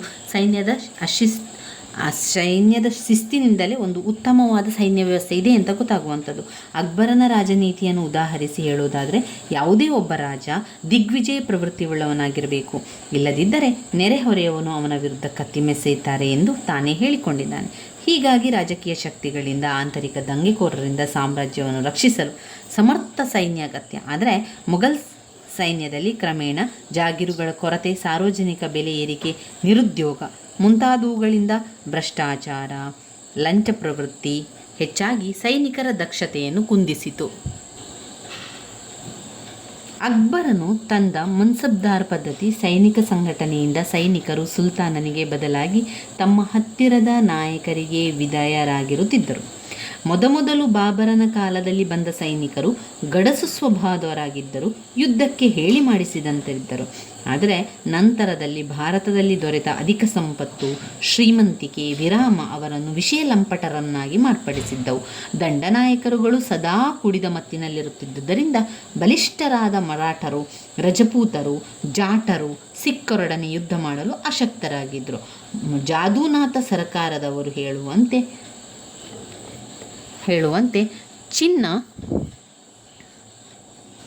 ಚಿನ್ನ ತುಕ್ಕು ಹಿಡಿದರೆ ಕಬ್ಬಿಣವು ಏನೂ ಮಾಡಲಾರದು ಎಂಬಂತೆ ಸೈನ್ಯವು ತನ್ನ ಶಕ್ತಿ ಕಳೆದುಕೊಂಡಾಗ ರಾಜನಾದವನು ಏನೂ ಮಾಡಲು ಸಾಧ್ಯವಿರಲಿಲ್ಲ.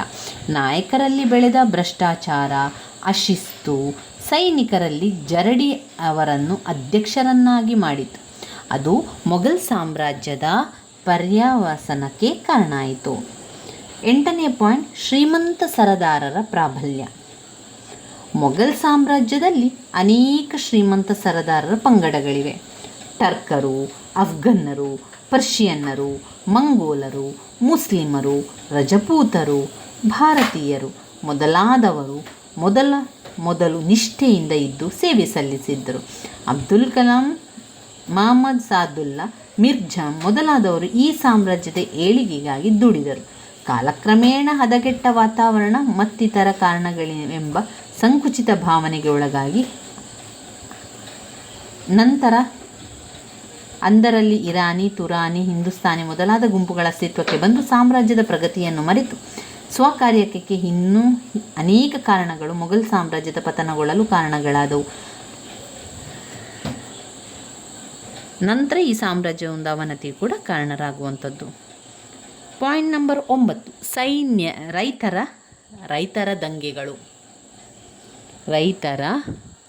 ದಂಗೆಗಳು. ಮೊಘಲರ ಪತನಕ್ಕೆ ಹಲವು ಕಾರಣಗಳಿದ್ದರೂ 18ನೇ ಶತಮಾನದಲ್ಲಿ ಸಾಮ್ರಾಜ್ಯದಲ್ಲಿ ಸಂಭವಿಸಿದ ರೈತರ ದಂಗೆಯ ಕೊಡುಗೆ ಮಹತ್ತರವಾದುದಾಗಿದೆ. ಜಮೀನ್ದಾರರು, ಜಹಗೀರುದಾರರು ಕೂಡ ಅತೃಪ್ತರಾಗಿದ್ದು ಹೆಚ್ಚಿನ ಸವಲತ್ತುಗಳಿಗಾಗಿ ಎದುರು ಬಿದ್ದರು.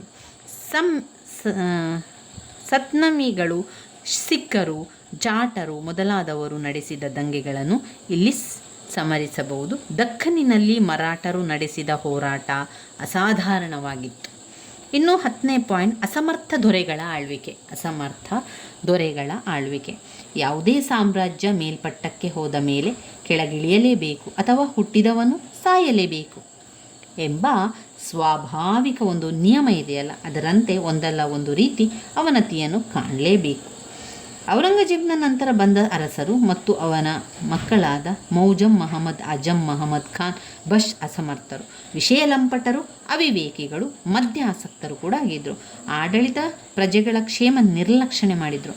ಅಂತಃಪುರದಲ್ಲಿ ಸ್ತ್ರೀಯರ ಜೊತೆ ಕಳೆದ ಜಹಂದರ್ ಶಾ ಎಚ್ಚರಿಕೆ ತಪ್ಪಿದವನೆಂದು ಹೆಸರಾದ ಹೇಡಿ ಎಂದು ಪ್ರಖ್ಯಾತನಾದನು. ಎಚ್ಚರಿ ತಪ್ಪಿದವನು ಫರೂಕ್ ಶಿಯಾರ್ ಅಲ್ಲದೆ ಮಹಮ್ಮದ್ ಶಾ ಎರಡನೆಯ ಅಲಂಗೀರ್, ಎರಡನೇ ಶಾ ಆಲಂ ಸ್ವತಂತ್ರವನ್ನೇ ಕಳೆದುಕೊಂಡಿದ್ದು ಆಸ್ಥಾನದ ವಜೀರರು ಮತ್ತು ಮರಾಠರ ಕೈಗೊಂಬೆಯಾಗಿದ್ದನು. ಪರಿಣಾಮ ಸಾಮ್ರಾಜ್ಯ ವಿನಾಶದ ಹಾದಿ ಹಿಡಿಯಿತು.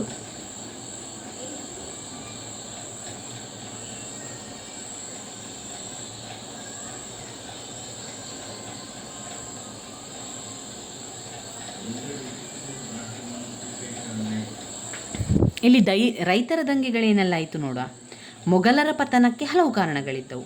18ನೇ ಶತಮಾನದ ಸಾಮ್ರಾಜ್ಯದಲ್ಲಿ ಏನಾಯಿತು? ರೈತರ ದಂಗೆ ಆಯಿತು.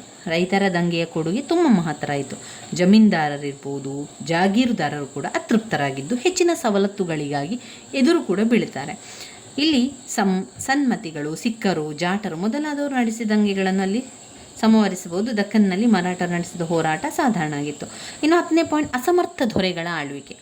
ಯಾವುದೇ ಸಾಮ್ರಾಜ್ಯ ಮಟ್ಟಕ್ಕೆ ಹೋದ ಮೇಲೆ ಕೆಳಗಿಳಿಯಲೇಬೇಕು ಅಥವಾ ಹುಟ್ಟಿದವನು ಸಾಯಲೇಬೇಕು ಎಂಬ ಸ್ವಾಭಾವಿಕ ನಿಯಮದಂತೆ ಒಂದಲ್ಲ ಒಂದು ದಿನ ಅವನತಿಯನ್ನು ಕಾಣಲೇಬೇಕು. ಔರಂಗಜೇಬನ ನಂತರ ಬಂದ ಅರಸರು ಮತ್ತು ಅವನ ಮಕ್ಕಳಾದ ಮೌಜಮ್, ಅಜಮ್, ಮಹಮ್ಮದ್ ಖಾನ್, ಬಶ್ ಅಸಮರ್ಥರು, ವಿಷಯ ಲಂಪಟರು, ಅವಿವೇಕಿಗಳು, ಮದ್ಯಾಸಕ್ತರು, ಆಡಳಿತ ಮತ್ತು ಪ್ರಜೆಗಳ ನಿರ್ಲಕ್ಷಿಸಿದರು.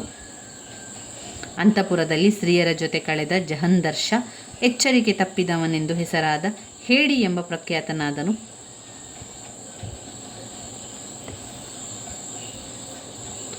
ನಂತರ ಫರೂಕ್, ಶಿಯಾರ್, ಮಹಮ್ಮದ್ ಶಾ, ಎರಡನೇ ಅಲಂಗೀರ್. ಇಲ್ಲಿ ತುಂಬ ಹೆಸರುಗಳಿದ್ದರೆ ನಮಗೆ ಅದು ಪರೀಕ್ಷೆಗೆ ಬರೆಯುವಾಗ ಯಾವುದೂ ಕೂಡ ನೆನಪಿಗೆ ಬರುವುದಿಲ್ಲ. ನಾವು ಒಂದು ಜನರಲ್ ಆಗಿರುವಂಥ ವಿಷಯ. ಈಗ ಅಸಮರ್ಥ ದೊರೆಗಳ ಆಳ್ವಿಕೆ ಅಂತ ಹೇಳಿದರೆ ಮೊಘಲರ ಸಾಮ್ರಾಜ್ಯದ ಅವನತಿಗೆ ಬರಲಿಕ್ಕೆ ಮುಖ್ಯ ಕಾರಣ ಅಸಮರ್ಥ ದೊರೆಗಳ ಆಳ್ವಿಕೆಯಾಗಿದೆ. ಅಸಮರ್ಥ ದೊರೆಗಳ ಆಳ್ವಿಕೆಯಿಂದಾಗಿ ನಮಗೆ ಸಿಗಬೇಕಾದಂಥ ಯಾವುದೇ ಅವಕಾಶ ಸಿಗಲಿಲ್ಲ. ಈ ರೀತಿಯಾಗಿ ಬರಿತಾ ಹೋಗುವುದು ಸ್ನೇಹಿತರೆ. ಅಲ್ಲಿ ಇದ್ದ ಹಾಗೆ ಯಾವುದು ಬೇಕು ಅಂತ ಇಲ್ಲ. ಅದಕ್ಕೆ ಸಂಬಂಧಪಟ್ಟಂತೆ ಅದಕ್ಕೆ ರಿಲೇಟ್ ಇರುವಂಥ ಎಲ್ಲ ವಿಚಾರಗಳನ್ನು ಕೂಡ ನೀವು ಹೇಳ್ಬೋದು. 11ನೇ ಪಾಯಿಂಟ್, ವಿದೇಶಿಯರ ದಾಳಿಗಳು. ವಿದೇಶಿಯರ ದಾಳಿಗಳು ಮೊಘಲ್ ಸಾಮ್ರಾಜ್ಯದ ಅವನತಿಗೆ ಕಾರಣವಾಗಿದೆ. ಕ್ರಿಸ್ತಶಕ 1739ರಲ್ಲಿ ನಾದಿರ್ ಶಾ ಹಾಗೂ ಅಹಮದ್ ಶಾ ಅಬ್ದಾಲಿಯ ದಾಳಿಗಳು ಮೊಘಲ್ ಸಾಮ್ರಾಜ್ಯವನ್ನು ಮತ್ತಷ್ಟು ದುರ್ಬಲಗೊಳಿಸುತ್ತದೆ. ಪರ್ಷಿಯಾದ ನಾದಿರ್ ಶಾ 1739ರಲ್ಲಿ ಮೊಘಲ್ ಸಾಮ್ರಾಜ್ಯದ ಮೇಲೆ ದಾಳಿ ಮಾಡಿ ಅಫ್ಘಾನಿಸ್ತಾನವನ್ನು ವಶಪಡಿಸಿಕೊಂಡದ್ದಲ್ಲದೆ ಐತಿಹಾಸಿಕ ಪ್ರಸಿದ್ಧವಾದ ಮಯೂರ ಸಿಂಹಾಸನ ಮತ್ತು ಕೊಹಿನೂರು ವಜ್ರ, ಅಧಿಕ ಮೊತ್ತದ ಬಂಗಾರ, ಮುತ್ತು, ರತ್ನ ಹಾಗೂ ಅಪಾರ ಸಂಪತ್ತುಗಳನ್ನು ಲೂಟಿ ಮಾಡಿದರು. ಈ ಹೊಡೆತದಿಂದ ಚೇತರಿಸಿಕೊಳ್ಳುವ ಮೊದಲೇ ಅಫ್ಘಾನಿಸ್ತಾನದ ಈ ಒಂದು ಅಹಮದ್ ಶಾ ಅಬ್ದಾಲಿಯು ಕ್ರಿಸ್ತಶಕ 1749 ಇಷ್ಟೆಲ್ಲ ಆದಮೇಲೆ ಏನಾಯಿತು ಅಂತ ಹೇಳಿದರೆ, ಆ ಇಸವಿಯಲ್ಲಿ ಕ್ರಿಸ್ತಶಕ 1748ರಿಂದ 67ರ ಅವಧಿಯಲ್ಲಿ 7 ಬಾರಿ ದಾಳಿ ಮಾಡಿ ಅಪಾರ ಮೊಘಲ್ ಸಾಮ್ರಾಜ್ಯದ ಸಂಪತ್ತು ದೋಚಿದನಲ್ಲದೆ ಪಂಜಾಬ್, ಸಿಂಧು, ಕಾಶ್ಮೀರಗಳನ್ನು ಮೊಘಲ್ ಸಾಮ್ರಾಜ್ಯದಿಂದ ಬೇರ್ಪಡಿಸಿದ. ಈ ರೀತಿಯ ದಾಳಿಯಿಂದಾಗಿ ಗೊಂದಲಮಯ ವಾತಾವರಣದಲ್ಲಿದ್ದ ಪ್ರಾಂತೀಯ ಅಧಿಕಾರಿಗಳು ತಮ್ಮ ಪ್ರಾಂತ್ಯಗಳ ಸ್ವಾತಂತ್ರ್ಯತೆಯನ್ನು ಘೋಷಿಸಿಕೊಂಡರು ಹಾಗೂ ಕೆಲವು ಪ್ರದೇಶಗಳು ಮೊಘಲ್ ಸಾಮ್ರಾಜ್ಯದ ಅಧಿಪತ್ಯದಿಂದ ಹೊರಗುಳಿದವು. ಈ ರೀತಿಯ ಪರಕೀಯ ದಾಳಿಯಿಂದ ಮತ್ತು ಇನ್ನಿತರ ಅನೇಕ ಕಾರಣಗಳಿಂದ ಮೊಘಲ್ ಸಾಮ್ರಾಜ್ಯವು ಅಂತಿಮವಾದ ಪತನ ಹೊಂದಿತು ಅಂತ ಹೇಳ್ಬೋದು. ಇವಿಷ್ಟು ವಿಚಾರಗಳು ಮೊಘಲ್ ಸಾಮ್ರಾಜ್ಯದ ಅವನತಿಗೆ ಕಾರಣಗಳಾದವು.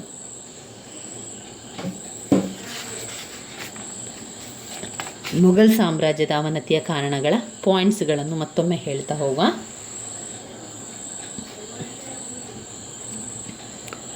1. ಉತ್ತರಾಧಿಕಾರತ್ವದ ಕಾಯ್ದೆ ಜಾರಿಯಲ್ಲಿಲ್ಲದಿದ್ದುದು.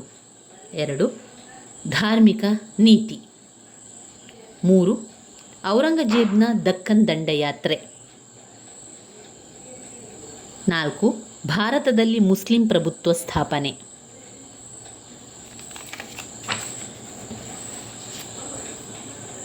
5. ಮೊಘಲ್ ಅರಸರ ದುಂದುವೆಚ್ಚ ಮತ್ತು ಭೋಗವಿಲಾಸ ಜೀವನ. ಮೊಘಲ್ ಅರಸರ ದುಂದುವೆಚ್ಚ ಮತ್ತು ಭೋಗವಿಲಾಸ ಜೀವನ. 6. ಮೊಘಲ್ ಸಾಮ್ರಾಜ್ಯದ ವೈಶಾಲತೆ. 7. ಸೈನ್ಯದ ಅಶಿಸ್ತು ಮತ್ತು ಅದಕ್ಷತೆ.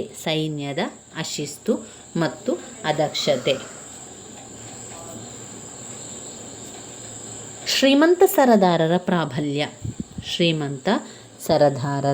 ಪ್ರಾಬಲ್ಯ. ರೈತರ ದಂಗೆಗಳು.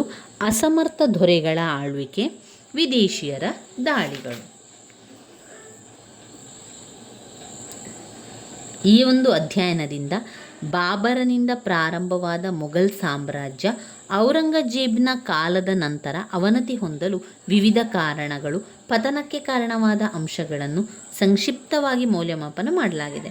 ಒಟ್ಟಾರೆಯಾಗಿ ಭಾರತದಂತಹ ಹಿಂದೂ ರಾಷ್ಟ್ರದಲ್ಲಿ ತನ್ನ ವಿಸ್ತಾರವನ್ನು ಕಂಡ ಮೊಘಲ್ ಸಾಮ್ರಾಜ್ಯ ಅವರ ಚಕ್ರವರ್ತಿಗಳು ಅನುಸರಿಸಿದ ರಾಜಕೀಯ, ಆರ್ಥಿಕ, ಸಾಮಾಜಿಕ, ಧಾರ್ಮಿಕ ನೀತಿಗಳು, ನಡೆಸಿದ ಯುದ್ಧಗಳು ಮೊಘಲ್ ಸಾಮ್ರಾಜ್ಯದ ಪತನಕ್ಕೆ ಕಾರಣವಾಗಿರುವುದನ್ನು ಕಾಣ್ಬೋದು.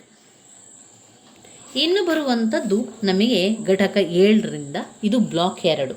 ಬ್ಲಾಕ್ 2ರಲ್ಲಿರುವಂತಹ ಮುಖ್ಯವಾದಂತಹ ಪ್ರಶ್ನೆಗಳನ್ನು ನಾವು ಮುಂದಿನ ವಿಡಿಯೋದಲ್ಲಿ ತಿಳ್ಕೊಳ್ಳುವ. ಎಲ್ಲವನ್ನು ಕೂಡ ಜೊತೆಯಾಗಿ ಓದ್ಕೊಳ್ಳುವಂಥದ್ದು ಕೂಡ ಕಷ್ಟ. ನೀವು ಮೊದಲಿಗೆ ಬ್ಲಾಕ್ 1ರಲ್ಲಿ ಓದಲೇಬೇಕಾಗಿರುವಂಥ ಪ್ರಶ್ನೆಗಳನ್ನು ಆಯ್ಕೆ ಮಾಡಿಕೊಂಡು ಓದ್ಕೊಳ್ಳಿ. ಈಗ ನಾವು ಓದಿರುವಂಥದ್ದು, ಈಗ ಈ ಒಂದು ವಿಡಿಯೋದಲ್ಲಿ ನಾವು ಏನೆಲ್ಲ ಉತ್ತರಗಳನ್ನು ತಿಳ್ಕೊಂಡೆವು ಅದೆಲ್ಲವೂ ಕೂಡ 15 ಅಂಕಕ್ಕೆ ಕೇಳುವಂಥ ಪ್ರಶ್ನೆ, ಅಥವಾ ಅದೇ ಪ್ರಶ್ನೆ 10 ಅಂಕಕ್ಕೂ ಕೂಡ ಕೇಳುವಂತಹ ಪ್ರಶ್ನೆಗಳು. ಇದೆಲ್ಲವೂ 10 ಅಂಕ ಅಥವಾ 15 ಅಂಕದ ಪ್ರಶ್ನೆಗಳು ಅಂತಲೇ ಹೇಳ್ಬೋದು.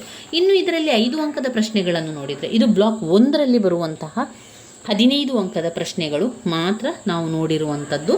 ಇದರಲ್ಲಿ 5 ಅಂಕದ ಪ್ರಶ್ನೆಗಳು, ಕೆಲವೊಂದು 2-3 ಪ್ರಶ್ನೆಗಳು 5 ಅಂಕದ ಪ್ರಶ್ನೆಗಳು ಇರುವಂಥದ್ದನ್ನು ಕಾಣ್ಬೋದು. ಅದರಲ್ಲಿ ಒಂದು ಹುಮಾಯೂನ್ ನಾಮ ಎನ್ನುವಂಥ ಪುಸ್ತಕವನ್ನು ಬರೆದವರು ಗುಲ್ ಬದನ್ ಬೇಗಂ. ಅವರು ಹುಮಾಯೂನ್ನ ಬಲ ಸಹೋದರಿಯಾಗಿದ್ದಾಳೆ. ಅವಳಿಗೆ ಪುಸ್ತಕವನ್ನು ಬರೀಬೇಕು ಅಂತ ಹೇಳಿ ಅಕ್ಬರನು ಹೇಳಿರುವಂಥದ್ದು. ಅಕ್ಬರ ಹೇಳ್ತಾನೆ, ನೋಡು, ನಿನಗೆ ಅಣ್ಣನ ಬಗ್ಗೆ ಎಲ್ಲ ಕೂಡ ವಿಚಾರಗಳು ಗೊತ್ತಿದೆ, ನೀನು ಗ್ರಂಥವನ್ನು ಬರಿಬೇಕು ಅಂತ ಗುಲ್ ಬದನ್ ಬೇಗಮ್ಮಲ್ಲಿ ಹೇಳುವಂಥ ಮಾತು.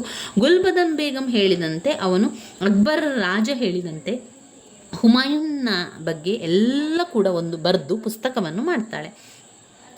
ಈಕೆ ಬಾಬರನ ಮಗಳು ಮತ್ತು ಹುಮಾಯೂನ್ನ ಬಲ ಸಹೋದರಿ.